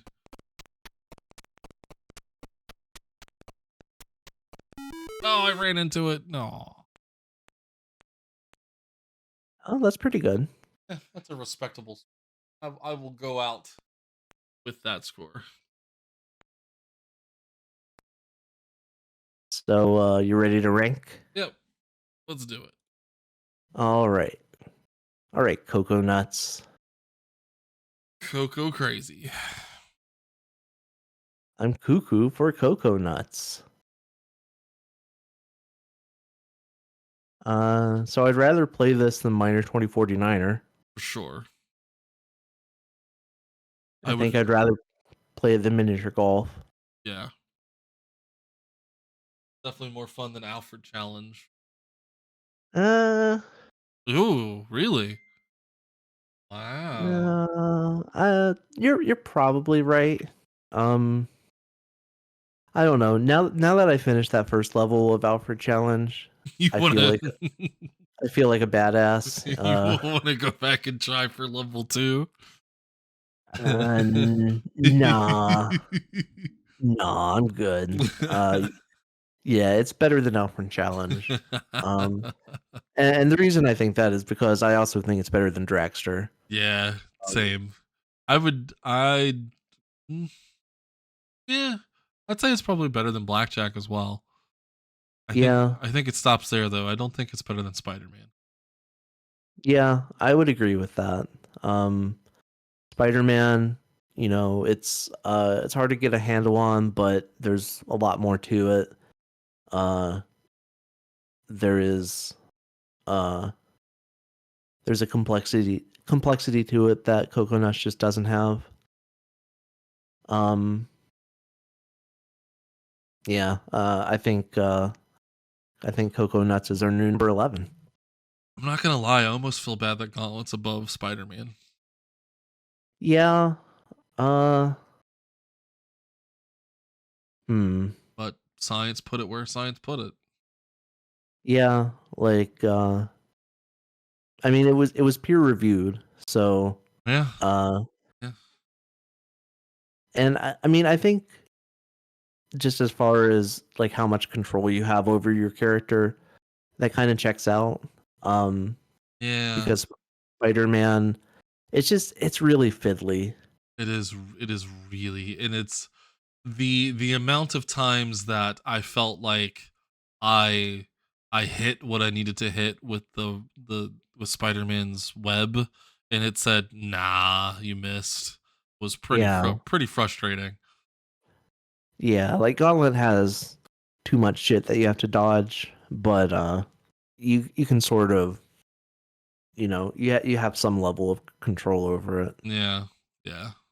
The control wise that game is like that's the best part of that game is the controls are pretty. Same with same with Star Gunner. The controls are pretty tight, but that game just has so many other problems. Right. But yeah, So congratulations to Coco Nuts, the new number 11 best game of all time. nice. It's better than Blackjack, but it's no Spider-Man. Agreed. All right. So that brings us to my last game. Yep. And this is a game that I have never heard of. Uh, this is another kind of later era Atari game. This is from the late 90s, I think. Um, I would And have it is called Oystron. called Oystron. Up when it came out in 1997. Right. So 1 year before Alfred Challenge So, um, by Piero Cavina. yes, it is a Brazilian game. Um, and it is only sold online. You can either buy the ROM for $10 or you can purchase a physical copy of it for $30 from Atari Age. You can still purchase a physical copy of it, or you can still purchase a ROM of it. Um, it is a very strange game. Uh, the basic objective of the game, and it's hard to tell because there's so many things on the screen that are happening. Your basic objective is to collect the pink dots that come from some of the things that you can shoot. Mainly they're oysters. Okay. The Space Oysters. Yep, they're space oysters.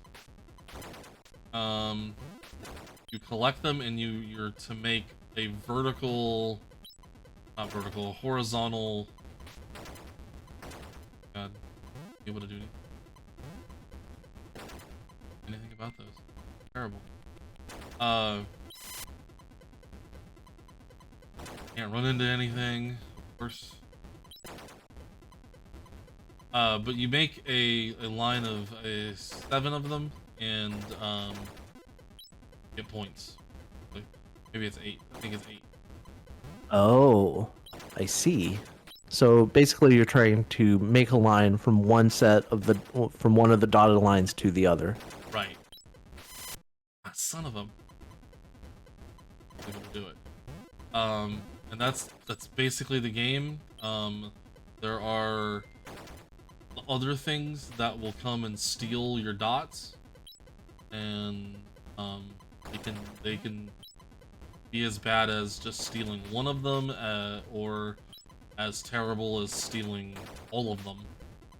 Oh, geez. So there we go. Got a line. Not worth a lot of points. But it's one of those games where that's just the point of it, is to get as many points as possible. You can move through the entire screen. You don't have to stay Within the dotted lines. Yeah. But pretty much the best place to be. Oh god, these green spaceships take so many hits. Some of them you just can't kill. You can't kill until they bounce off the back of your thing. That's weird. Yeah, that's just how it is. The main ones that you wanna stop are the like missile-looking ones. Right, because they blow up your dots. They blow up a dot. The purple like looking ladder things. You can shoot those as they come. It's the like weird looking circles that you like, the orange circles. Those are the ones that you can also shoot those, but they're the ones that can really mess up your stuff if you let them get past, because they'll take out an entire line. Right. Okay, so they were making like a laser that goes across the screen, and I thought that was going to kill me if I went into it, but I think you're safe in that. You are. You actually, there are some of them like the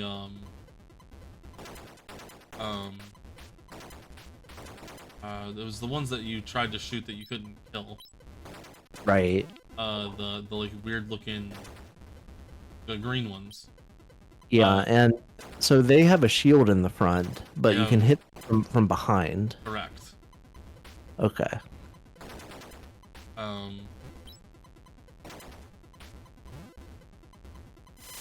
My God. Getting into stuff. Dying. What I always have with these games. What's that? Running into things and dying. Yeah. I just did it again. Yeah, your movement on your ship has a little bit of momentum to it. Has just an ever slightly tiny amount, yeah. Which I don't think it's as bad as the momentum in Stargate, but it does make it more difficult to line up these shots. It certainly can. I don't really know what strategy is the best strategy, to be honest.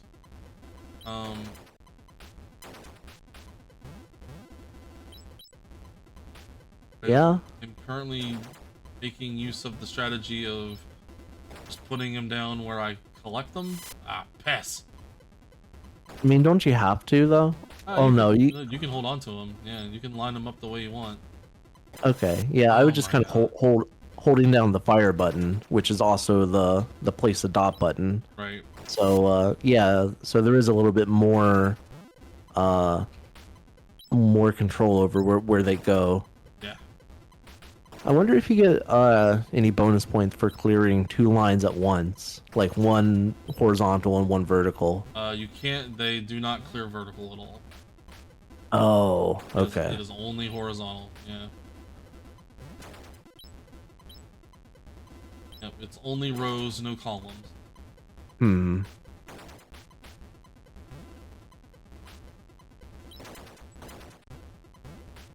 Yeah, that kind of blows. Yeah. I think it would add a neat element if you could also do columns. I still haven't. God, I still haven't figured out what the like green-looking sponge things are. All I know is you can't kill them. Hmm. I don't know. Oh yeah, I did encounter some of those. Yeah, Yeah, I don't know what they are either. no clue on that.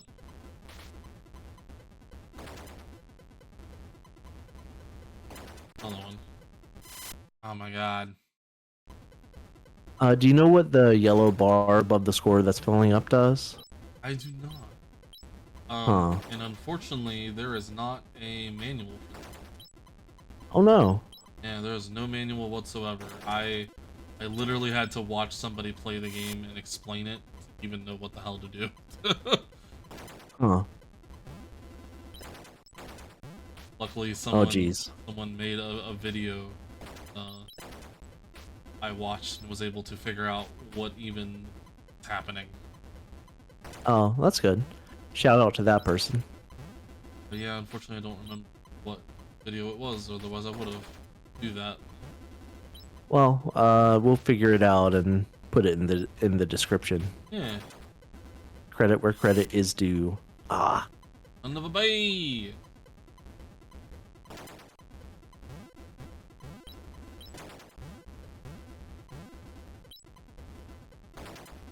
Well, it doesn't show your score when you get a game over, so I don't know how well I just did.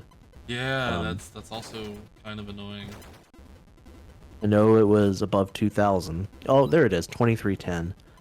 You just have to wait for it to cycle through like the copyright and the title and stuff, but eventually it shows it.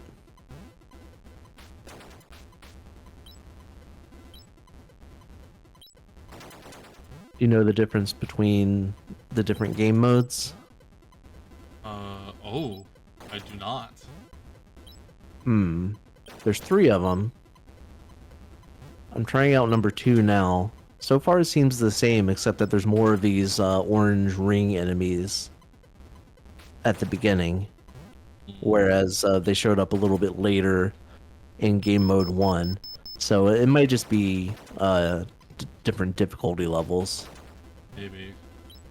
Yeah, I'm getting the ladder super early, and then that's a tough enemy to deal with.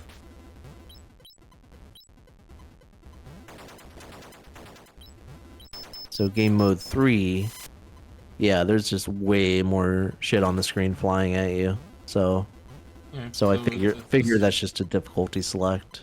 a difficult selection.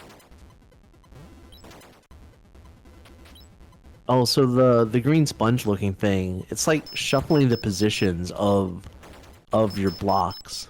Oh. Okay. So if you were setting up to make a line, it might mess that up. But I don't think it actually gets rid of the blocks. I think it just moves them, so it's not as bad as some of the other enemies. Oh, well.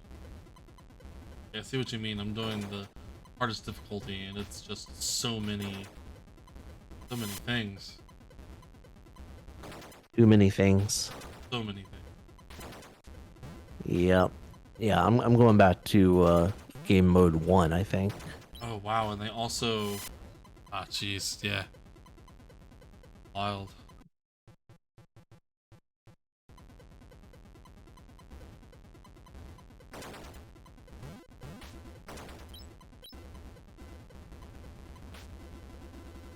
I think the constant background noise, it's less obnoxious than the one in Star Gunner, Mm.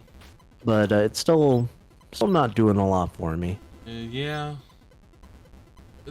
It's less, oh god, it's less intrusive. Yeah. I will definitely say I wish the randomness of like which oysters were tough to shoot and which ones weren't was not so random. Yeah. There are just times when you like go to shoot one and it just doesn't die, and then you're just like, oh, do I just need to shoot it like one more time, or do I need to shoot it like 10 more times?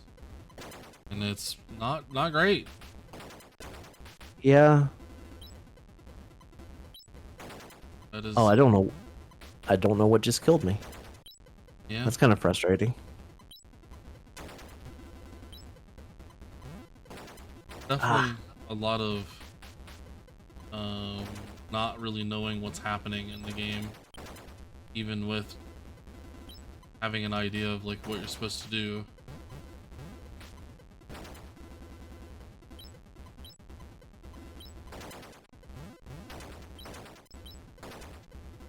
yeah, this is a confusing one. But I'm not hating it. No, it's just challenging. Yeah.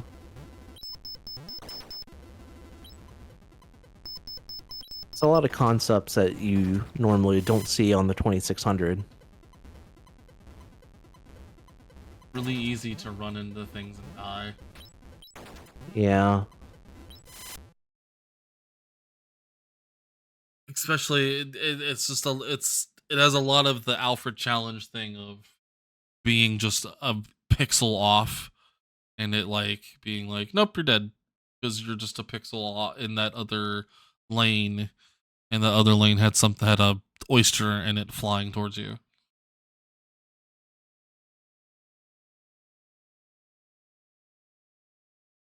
So are the oysters the blue things that have like black dots on them? Yeah. Okay. Yeah, those look like meteors or asteroids to me, but I guess in the fiction there's space oysters. Yeah, so the space oysters drop pearls, which are what the little purple thing or pink things are. Um, But some other enemies also drop them, right? yeah. Okay.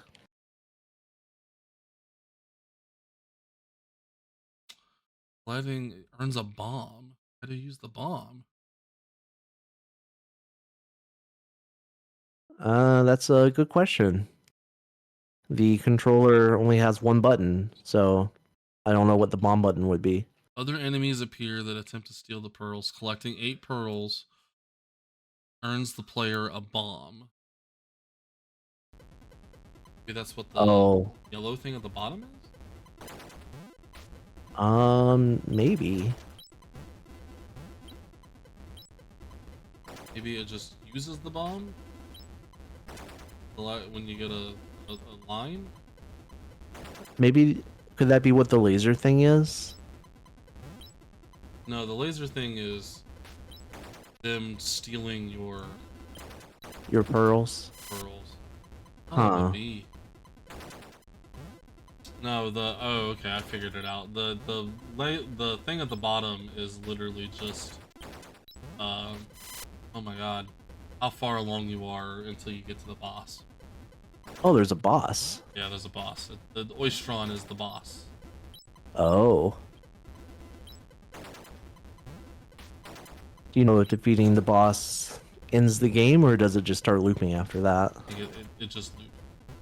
Okay, I Like figured. every 10 levels you get a boss. Yeah. Well, I'd like to make it to a boss. I'm pretty close here. I just have to play a little carefully. Ugh.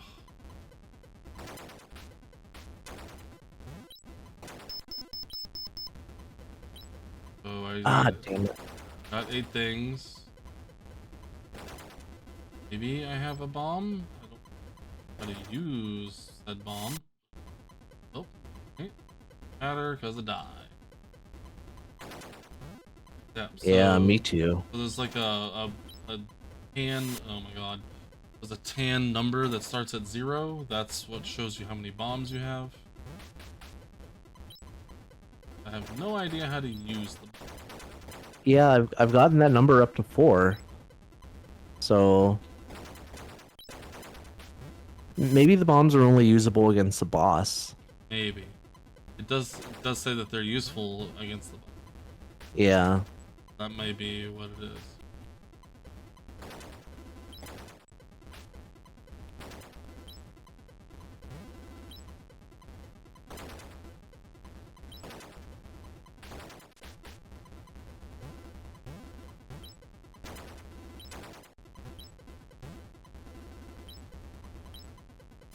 Yeah, this is one of those games that I know I could be doing better at, and I kind of want to try.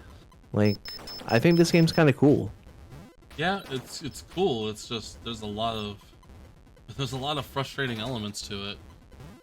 Yeah. I wonder if it's one of those where you have to use the other controller to use the bomb. I don't know. I tried pressing the button that I mapped to controller 2 and nothing seemed to happen. Keep dying by running into shit. Ugh.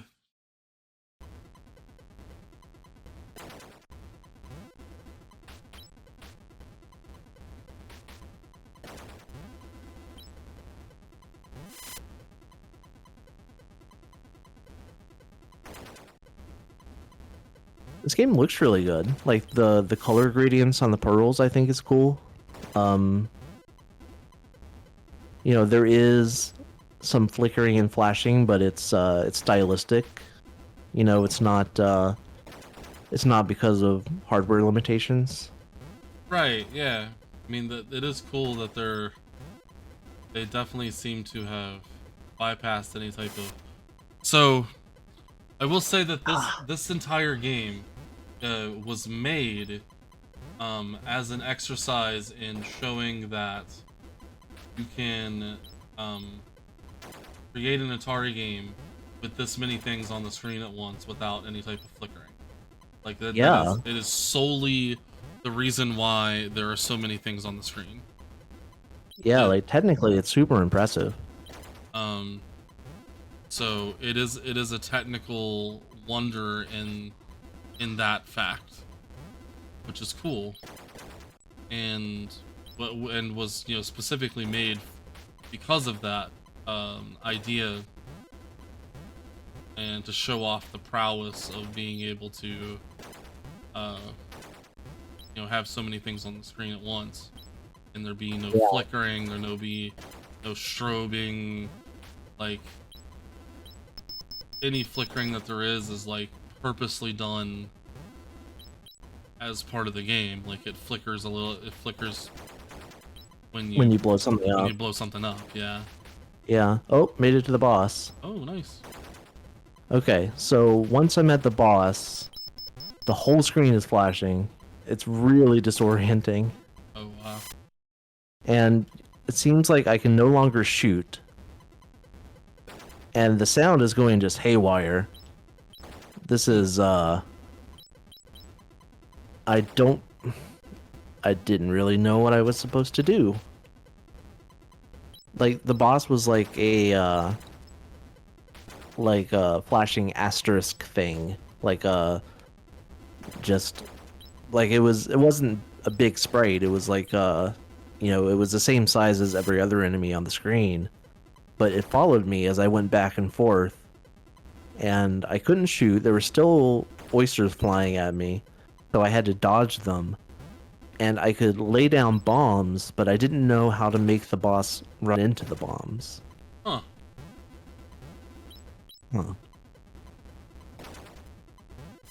And then I lost my last life. Oh my god, I just keep running into things when I try to get in line to shoot them instead of just shooting them. 2 bombs now.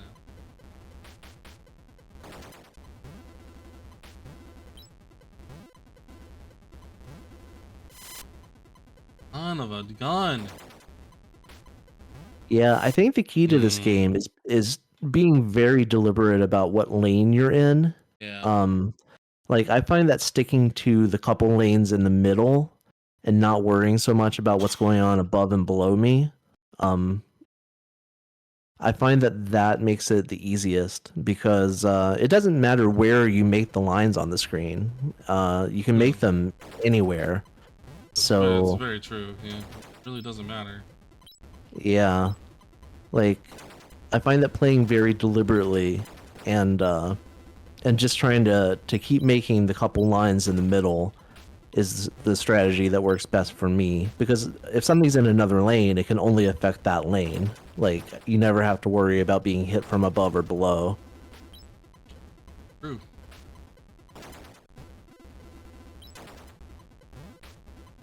So yeah, now that I'm playing a little bit more carefully, I feel a lot more confident in my ability to make it back to the boss and have another shot at it.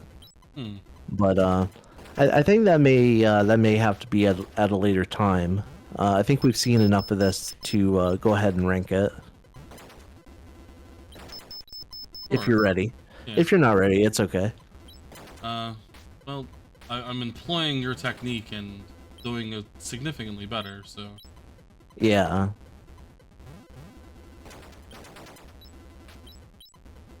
Hot Oystron tips you won't find anywhere else.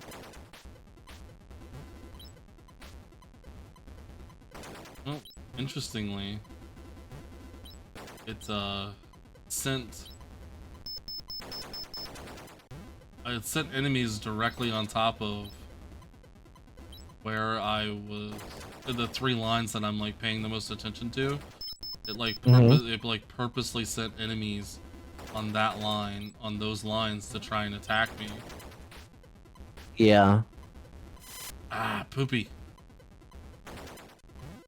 Wow, it really takes a hot minute to get to this stupid boss, doesn't it? Yeah, it does. Oh my god, the ladders are the worst.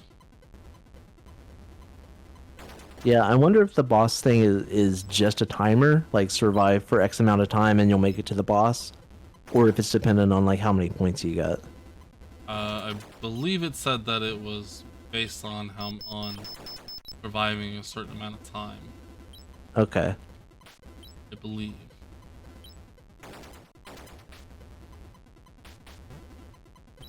So yeah, you could probably get a higher score by focusing on more than just the lines in the middle.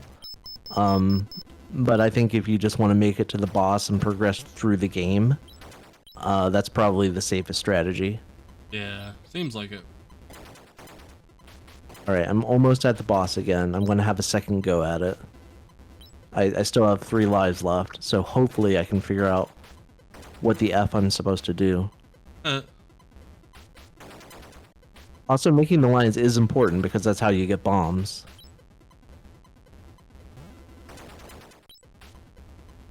Oh my god, it's going haywire. Oh god, this is so disorienting. almost at the boss. I think I killed the boss. Why is it still Hey. like this? Oh shit, it's the boss. Oh my god. Oh, that... Oh. You die during the boss, it kicks you back and you have to freaking make your way back. Yeah. Oh, that's so awful. And I just died. Oh, that's terrible. Started me completely over. Oh. Yeah. Well, that is the highest score I've gotten yet, 5460. Wow. So, Damn. yeah, defeating the boss seems to be worth quite a few points. Um, yeah, man, you're going to have to watch my video because, well, I mean, it started going haywire for you, right? Yeah, yeah, With the yeah, yeah. flashing. Yes. Yeah, like even after I defeated the boss, there was like a short period of time where it just intensified, where Oh it was wow. just this nightmarish flashing screech. It was kind of badass. I think this is cool. It's pretty cool. I think I'm ready to rank it. Okay. Um, yeah, man, that was intense. Like I got really like into it for a second there. This is definitely a game I'll be going back to. That said, I think it's Oh, okay. definitely better than miniature golf. So, looking at the Wikipedia page, it has a thing where it says at the end of each level, a boss named Oystron appears. They can defeat them by placing bombs in its path or waiting until it changes into a space oyster. Following the appearance of Hmm. Oystron is a warp phase in which the player travels at high speed and must avoid colliding with enemies. Oh. So maybe that's the stage that you got to where it was like freaking out. You were like warping. Yeah, and it did eventually stop, and it went back to a normal level that was more difficult. So yeah, that must have been the warp phase. Oh. Mm, hmm.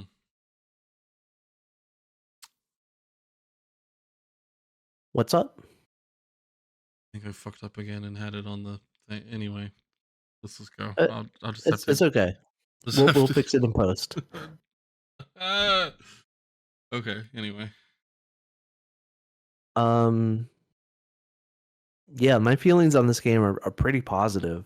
Uh, I like it better than Spider-Man. Okay. Right. Uh, I think it's definitely better than Gauntlet. I mean, there's definitely more going on than Star Gunner. Yeah. I take it over Casino. Yeah. I take it over Dodge 'em. Yeah. Um, Think it's better than Stargate? I think Stargate is probably the most direct comparison. Uh, Mm-hmm. and I think the movement in this game is better. The momentum isn't quite as hard to deal with. Uh, Yeah, it still has that same momentum issue though that it just yeah, like I think it's easier to deal with in this game because you only have to deal with enemies horizontally, basically. Like true, true. you never have to worry about anything like coming at you from above or Above or below. below. Yeah. So the Agreed. momentum, like, there's really only two directions you have to worry about. Right. Um, and for that reason, I think I would take it over Stargate. Okay. Um, so I played a little bit of real sports football, just messing around, Oh, and really? Okay. yeah, and I think I got the hang of it. I had a Nice. game where I actually defeated the computer. Hey, kick ass. Um, yeah, I think what I was doing wrong was I just wasn't dialing in the right distance for the short and the long passes. Mm-hmm. Mm-hmm. And once I figured out like what distance it wanted me to get between the players, I had a much easier time completing passes and getting a few touchdowns. Nice. Uh, so yeah, I think real sports football it deserves its place on the chart. Nice. Um, I'm glad you agree because that game blew me away with how yeah, deep it is. yeah, like that's a game that I could sit down and play a 15-minute game and feel like, I had a good time because the computer is, it's not brilliant, but it gives enough of a challenge that, scoring against it and defending against it, like I can sort of play that game over and over, not like multiple games in a row, but Right. like I can sit down, boot it up and be like, I think I'll play some football and play a 15-minute game and be satisfied with that. Um, all that said, I think I would take Oystron over football. Hmm. Um, Interesting. again, I think I like this game a little bit more than you. Uh, I think it does a lot of cool stuff. Um, it is a later game, and unlike Alfred Challenge, it's a later game that uh is better than better than games that were released contemporarily with the 2600. Um, Definitely. Yeah. And that was part of the reason that when we were talking about what games we were going to play and I was looking at the newer games, well that was kind of my point was to try and find one that was going to be one of those games that leverages the fact that it's made, you know, after, you know, all of the like programming tricks that people have used with the Atari system to make it to where it has prettier graphics, it has more things on the screen. It it's learned from the predecessors and from, you know, games on other systems and things like that to make something that feels sophisticated for an old console, you know. Right. Yeah, once a homebrew scene came along, everyone could share information with each other on the internet, and you could learn those programming tricks, and you could, Yeah, optimize it as much as possible. And yeah, I feel like that's what they did here. And yeah. I mean, the fact that that game can have I mean, what is it like? The 8 lines? Is it? Yeah, one, two, three, four, five, six, seven. Yeah, 8 lines of things, and at least 3 things on each line. All flying at you, as well as having the dots that you place, like and your thing moving around, and the bullets from your thing, and like all of that on the screen at once on the Atari is fucking insane. right. Like that's a marvel in and of itself, is the fact that they were able to do that much stuff on the screen at once, and there not be none of them are flickering, none of them, like there's not any uh performance degradation or anything, you know like Yeah. literally my only problem with that game is that it has the momentum shit, and that's just me having to get used to that Yeah. more than And anything. I agree. It would be nice if it had, kind of the more direct one-to-one control I of mean, a star gunner or a laser gates. and I mean, I get it. I mean, I get it because it's trying to emulate being something in space, and how in space there's no gravity, there's no friction or anything like that. So it's you know you aren't going to be able to just be able to stop on a dime and turn or anything like that. You're gonna there's going to be a bit of momentum um carried as you attempt to like turn in the other direction and things like that. Sure, I get that.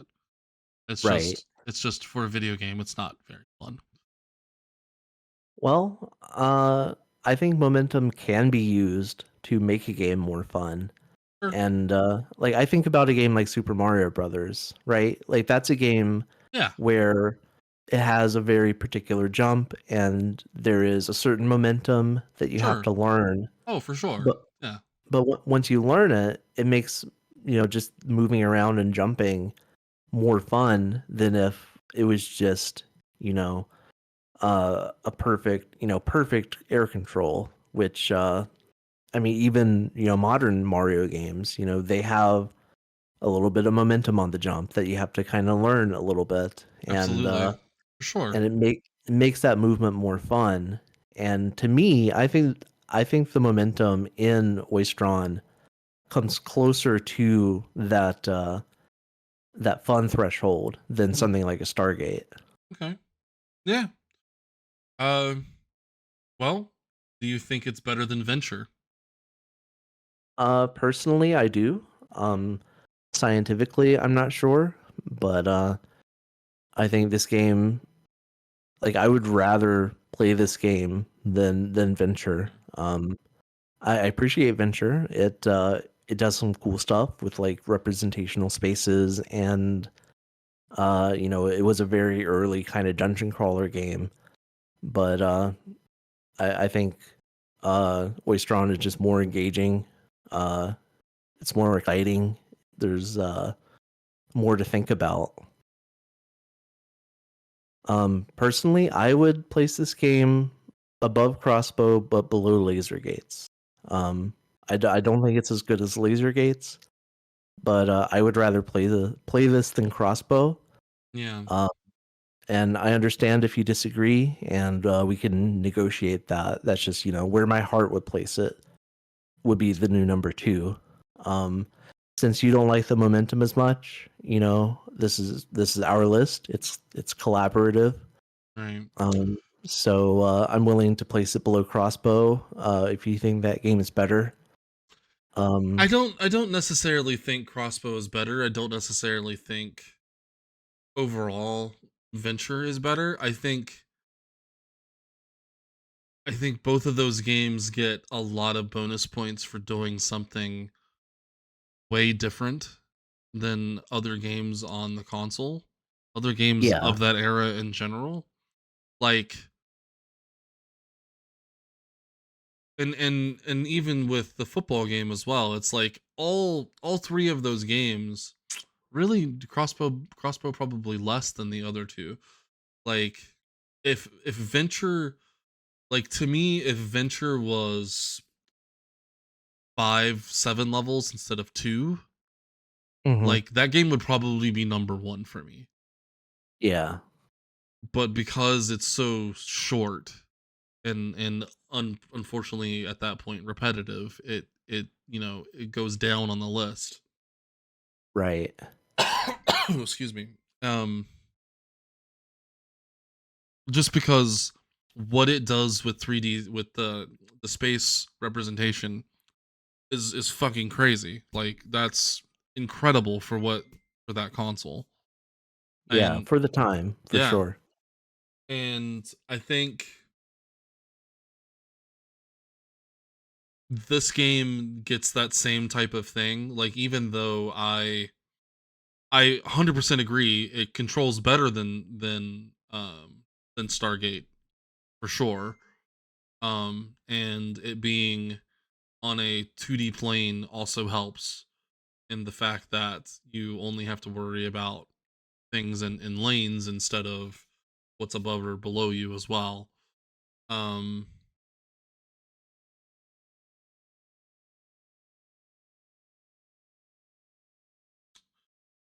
I mean, crossbow is fine. Like, it's cool that it's quote unquote open world, and the fact that you have different ways to go. Um, Yeah, to me, the presentation of Crossbow is the coolest thing about it. yeah, The the level selection, the light puzzle solving, it yeah, looks good. I think what you actually do in Crossbow is just n- less interesting. agreed. Yeah, it's not. If it was more puzzle solving and less just desperately trying to hit a falling thing or a flying thing or a crawling thing, Yeah, to save your person, like, if there was more puzzle solving, it would be cooler. yeah, um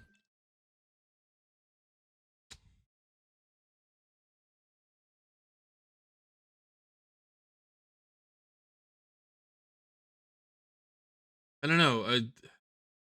this is a tough one. I definitely, I can see, and maybe I just need to go, I need to, like, go back and try and get to the boss and experience what you experienced with that, because it seems like the boss and, like, what happened afterwards and that type of stuff really solidified this game as being higher Yeah, than, but now that you mention it, the first time I got to the boss was kind of a frustrating experience. yeah. The second time I just sort of lucked into it because the boss spawned in a position where I could quickly set a bomb down in its path. Oh, yeah, Um, see. the first The time, one time, sorry, the one time that I made it, it was at the top of the screen and I was at the bottom of the screen. So it was one of those things where, oh my god, somebody is blowing up my phone. Um, yeah, dude, turn that shit off. oh, it's smartwatch that's making noise. Jesus Christ. Or like a dumb watch. Burn. Bird. Um,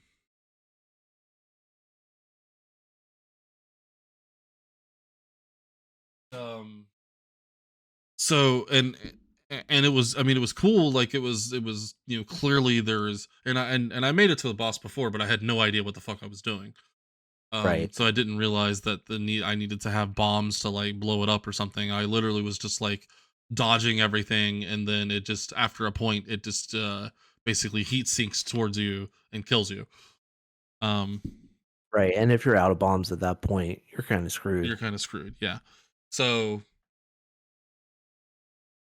and when in the gameplay, I at this time I had bombs and I laid them, and I was, like, basically waiting for it to get to me and not realizing, oh yeah, I needed to dodge other things and died. And then I was like, Ye fuck. So, yeah, like, it's really hard to split your attention because 'cause you're trying to, like it's a real kind of pat your head and rub your stomach kinda situation. for sure, for sure. And so, there's that, but I would say overall, I mean, it's cool. I mean, it's cool that it has like a boss that like completely changes the way that you're playing the game. I mean, you're no longer able to shoot stuff. You only have the bombs that you can lay, uh, which may be a detriment as well because of the stuff that's flying at you at the same time. I don't know if the bombs blow up the stuff that's flying at you at the same time. Wasn't able to see if that was an interaction or not. And it didn't seem like it. Yeah, so you basically just go into dodge mode, which I could see could be a problem, um, because of the way that it just sends shit at you. Yeah. Um, so yeah, I mean, I don't know. I don't know if it's. And then apparently there's like an after that you go into like a warp zone where you have to just dodge stuff, which Yeah. I don't know how cool that is because I didn't get to that point. I mean, it felt cool just Yeah, because of the visuals and the sound, like, it was yeah, kinda terrifying. yeah. Um, like, ultimately, it probably wasn't that much different than just the normal levels, but, it definitely created that sense of, like, panic almost. Oh, okay. Yeah, yeah. Like when the Enterprise goes code red and Right. something Yeah. happens, you Yeah. know. Like shit's going down. Yeah. You need to. Yeah. I don't know.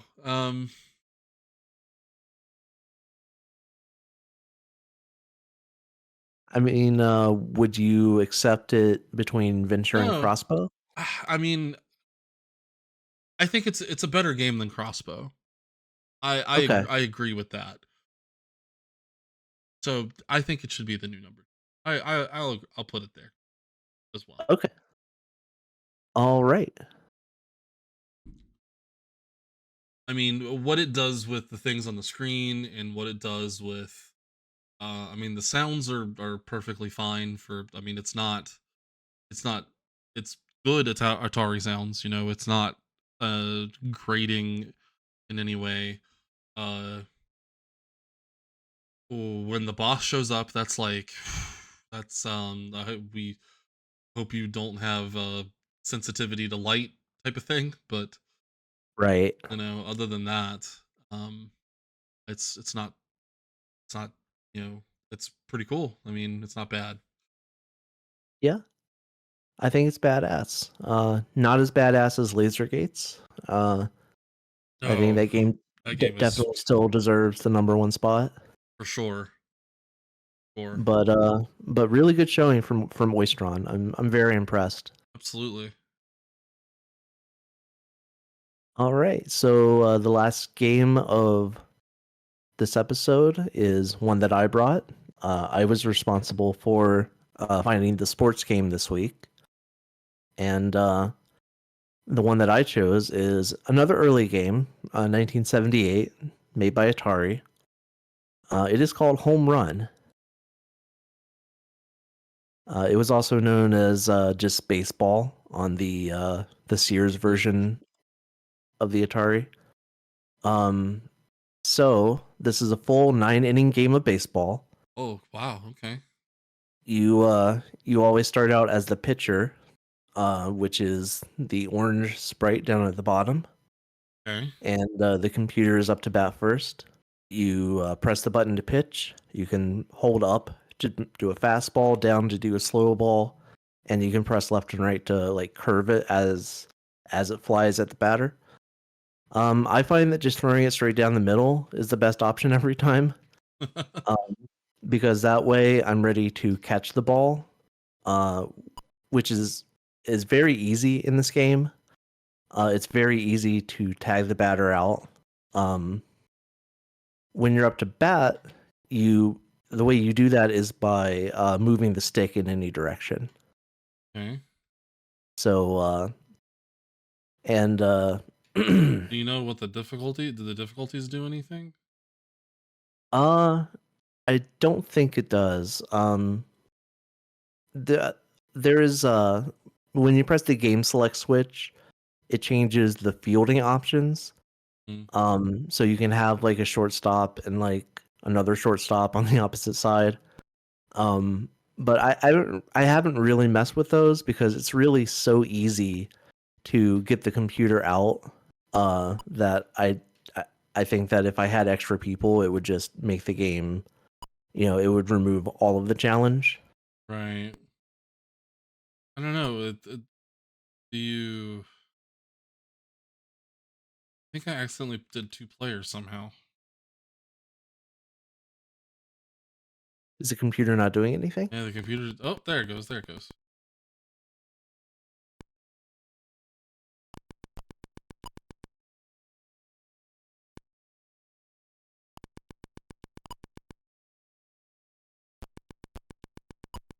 And the way you get a home run in this game called home run Mm. is by hitting the ball directly over second base. Mm. So if the pitching player doesn't catch the ball and it goes over second base, that's a home run, which doesn't happen very often. I'm already on the 4th inning here, and the score is still 0-0. Ah. Oh, I scored a point. Oh, congratulations! Ah. Ah. If you're batting and you want the runner to not advance to the next base, you can press the button before they get, like, if you don't want the runner to go to second, you Mhm. just press the button before the batter gets to first, or the runner, I guess. Oh, the computer just got a home run because I missed the ball. Yeah, that happens sometimes.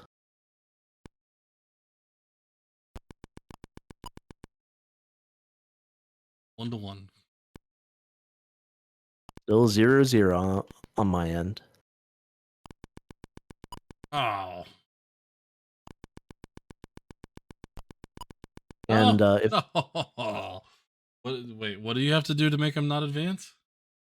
just press the button before they get to the base. Oh, poopy. And there are foul balls. Mhm. If you hit the ball above first or third base, that counts as a foul.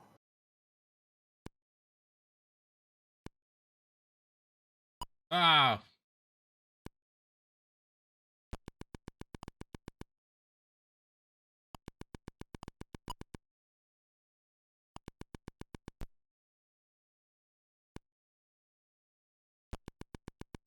Ah. Ah. Ah. Ooh. Ooh, bases loaded. And he got a double play. Oh. That bastard. So I really like how streamlined this game is. In typical baseball games, fielding is always the most tedious part. For sure. Trying to line, one of your team members up with the ball and catch it when you only have control over one of them at a time can be a real hassle. Oh my Uh, gosh. so the fact that it kind of just boils down to, hey, it's just a line drive every time. Right. That it sure makes the game go fast. I'm already on the 8th inning, Nice. On the still fifth 0-0. fifth inning already. There we go. Oh. It's so hard to get someone to second base. It is like you kind of have to. Oh, I should have hit the button. You kind of have to get a couple slow rolls in a row that the computer just isn't able to handle. Yeah.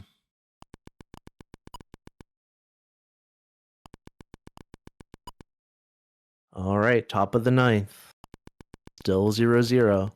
No, why would you advance, you dickhead? Because you didn't push the button. Well, I shouldn't have to. It was obvious it shouldn't advance there.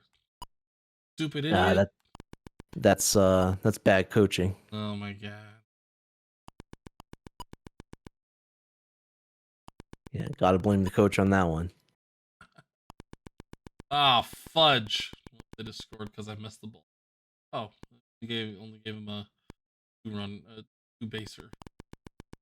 All right, game over. And 0-0. it doesn't go Start a to new one. extra innings.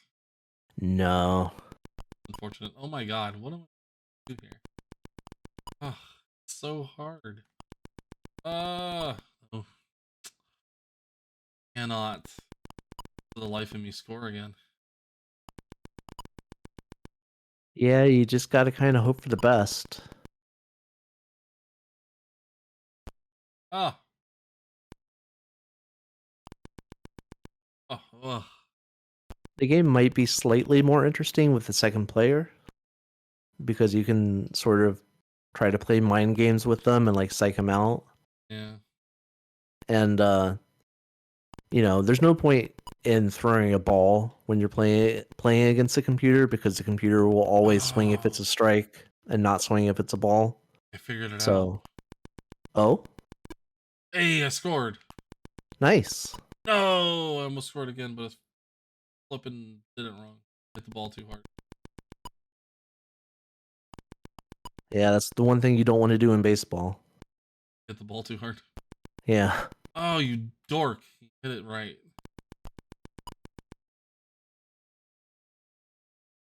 Didn't even have to do this inning. Yeah.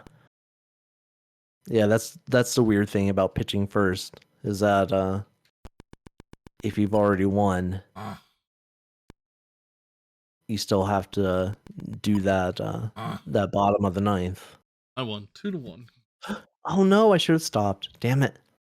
Hey, congratulations.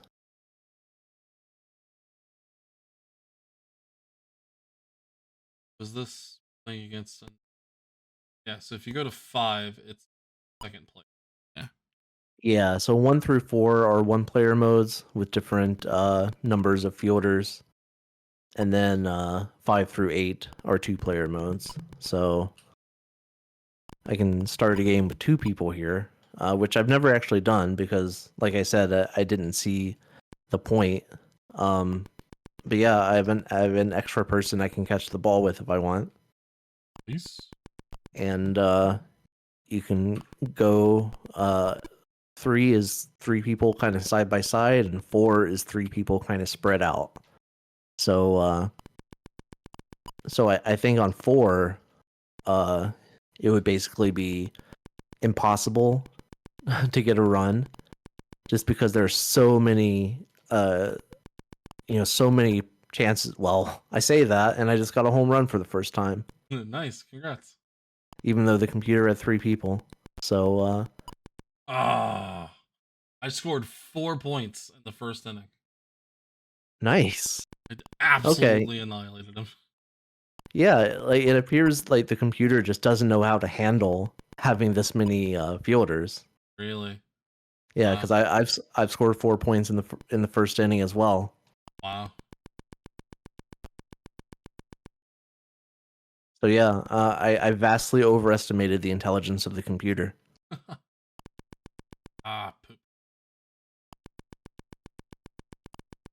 No, I told you to stop. Sack fly. Dang it. Poopy. Oh, you dirty dog. Got 5 points now. Game is well and truly out of hand. Yeah. So yeah, I never would have thought that turning on the multiple fielders would actually make it easier to score, but I have been proven wrong. Get a double play because stop them. just ran into his waiting open arms. Yeah.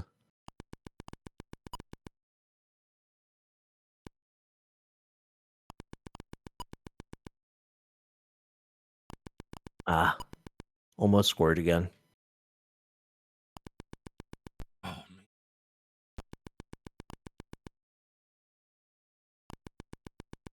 Up. Stop! Why are you stopping? No need to yell. What? Stop. It's just Why? sports, bro. Bro, Why you gotta yell? this is not stopping. Just hitting the button and I don't know what to tell you. ridiculous. I got 6 points. Oh, I just let him score. Oh, I guess that wasn't a home run.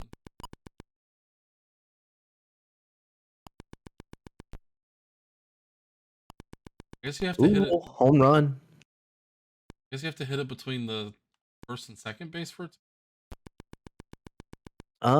In my experience, it's been directly over second.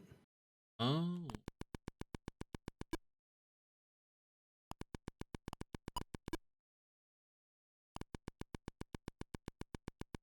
Oh my. Ooh, 7 points. I am fertilizing them. Yeah, I should have tried this mode sooner. I'm just doing 1v1, but I have 11 points. Oh, damn. You figure something out? It's just all about hitting the ball, like trying to get you like swing early, you can get it to like go slow Yeah. and at an angle.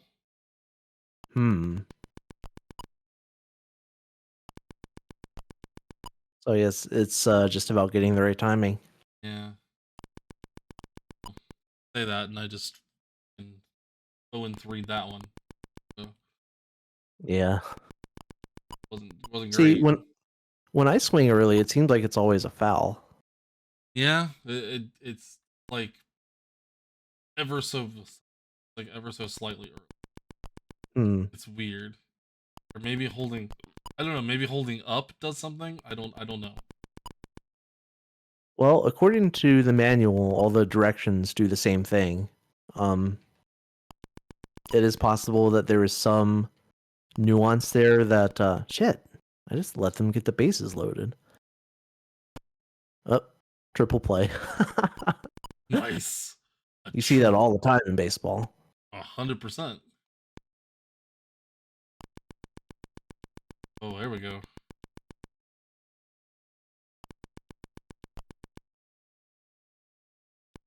Oh, 12 points. Ah. Ah. All right, top of the ninth here. Can the computer come back from my 7-0 lead? No, it turns out. No. Stop! Oh, you jerk. Ooh, Oh home no. run. Nice. Computer stupidly didn't stop. I like how I kind of don't realize I hit a home run at first. Because it's like, oh, they're not stopping. That must have been a home run. Poop. Ooh, game over. Oh, there Beat we the go. There we computer go. Oh no. 8-0. I did 12 to nothing. Oh, well, you win. I mean, sure. Okay. I mean, yes, I beat the computer. Yeah.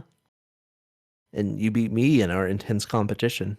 It's super intense, let me tell you. Yeah. Ready to rank? Yeah, sure. All right. Let me bring the list back up here. So as far as sports games go, I think it's better than miniature golf. For sure. I'd rather play baseball than Alfred Challenge. Definitely. This is 1970. Wow, 1978.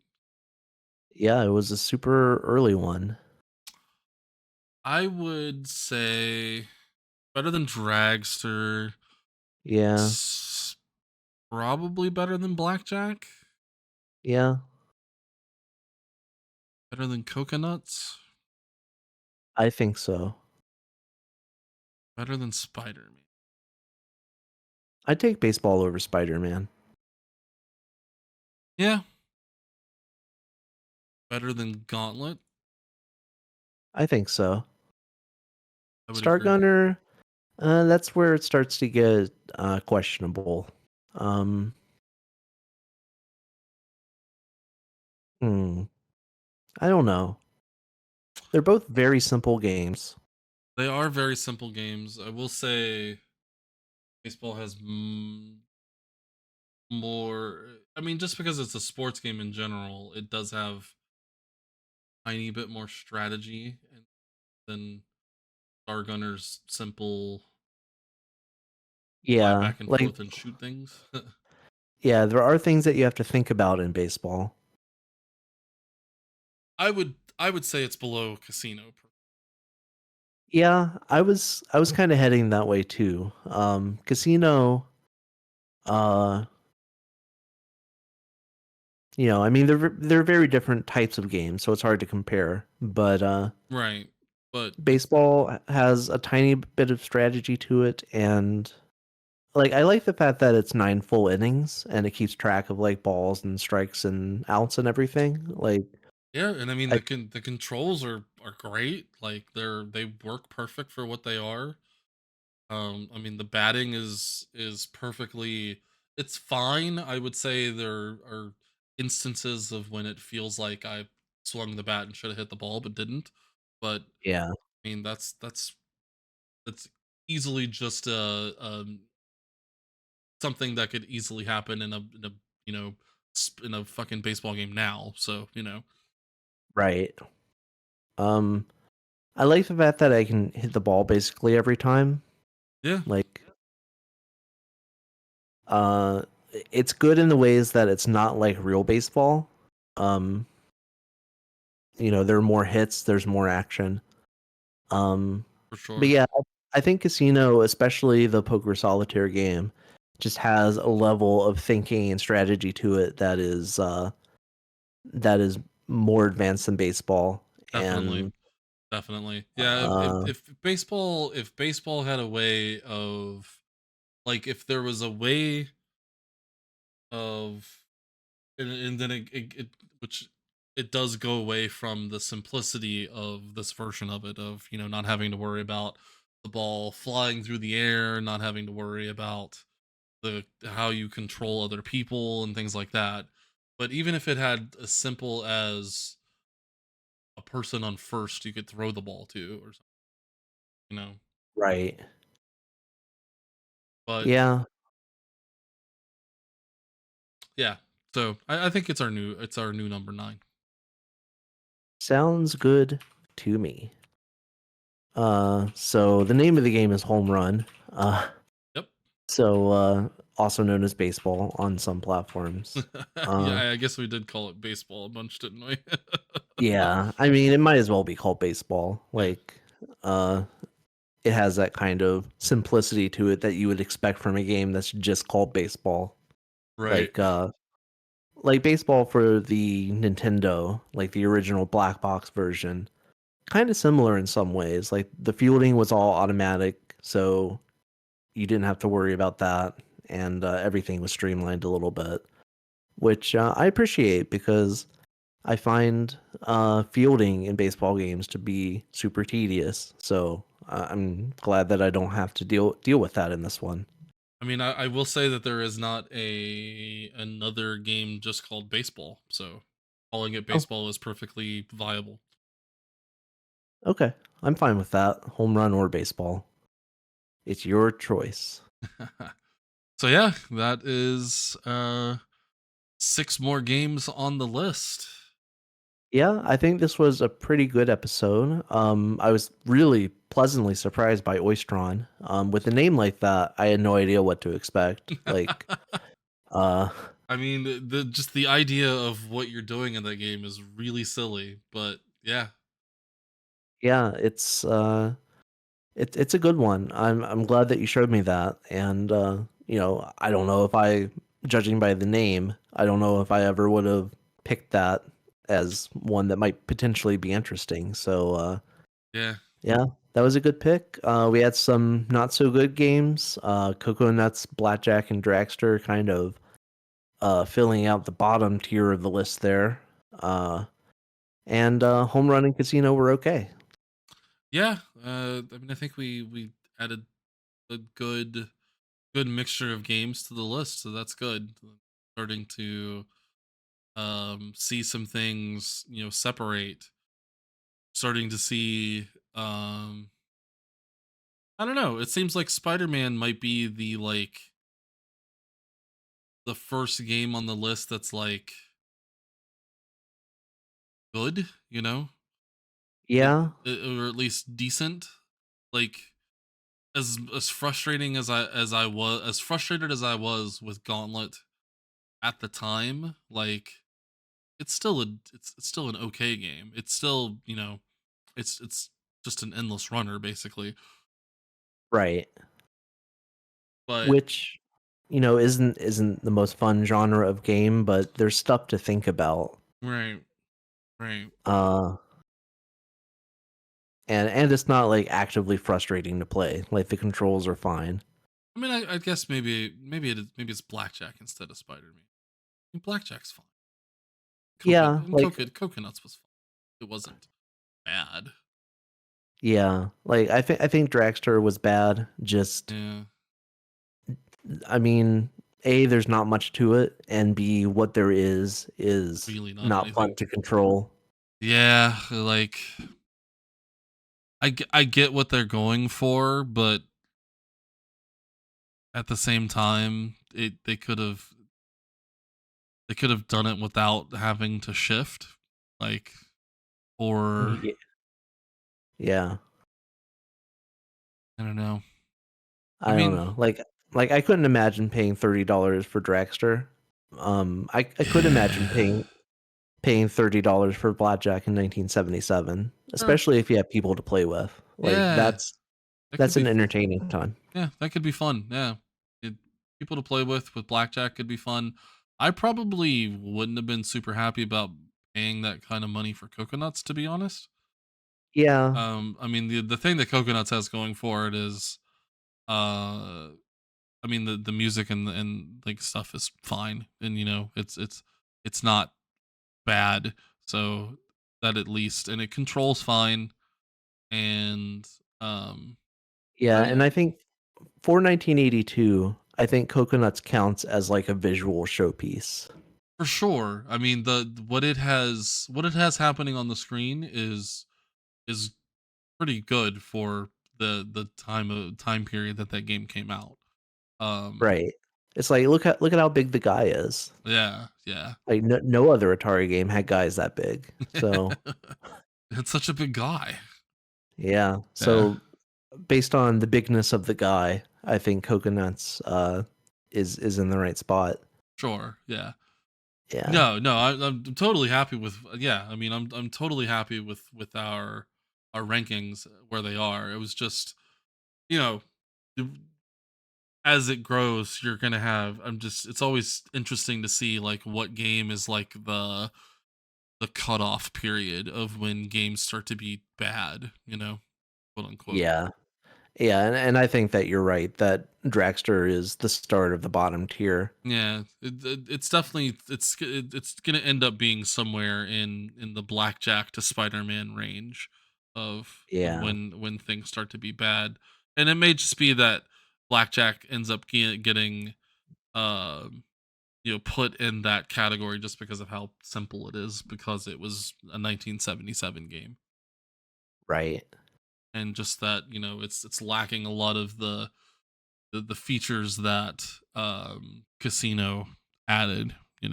Right. Yeah, much bigger gulf between Blackjack and Casino than I expected, but Yeah, I honestly expected them to be right next to each other, yeah, me too. but But man, Casino did some cool stuff. yeah, that solitaire thing is pretty cool. Yep. All right, well, that will do it for episode 3. This has been a ton of fun. Our list is really starting to come together, and I can't wait to see what we pull out of the bag next week. Absolutely. So thank you, Mike, for joining me. You can find Mike at youtube.com/Mors Draconis. And I'm Matt. You can find me at youtube.com/Duke of the Bump. And thank you for watching, and we'll see y'all next week. Yeah, and make sure to keep an eye. We're both posting shorts and stuff on our channels as well, so be sure to check those out. Um, Yep, give and them lots of clicks, lots of likes. It would be nice, 16 years into this hobby, it would be nice if maybe a few more people saw our videos. for sure. And right now that means sort of playing the YouTube Shorts game and trying to trick some people into watching our real videos. So, Yeah. And uh, and please, if there's any games you want us to show, even if it's like, one of the ones that we know is going to be way up on the list, that's okay. We'll play it. So, if there's a game you want us to play, suggest it. yeah, I think next week we'll probably do at least one of the heavy hitters. Like, I For think it's sure. about time. Yeah. So, yeah, we'll see what happens. But thanks everyone for watching, and until next time, take care. Later, guys. Bye.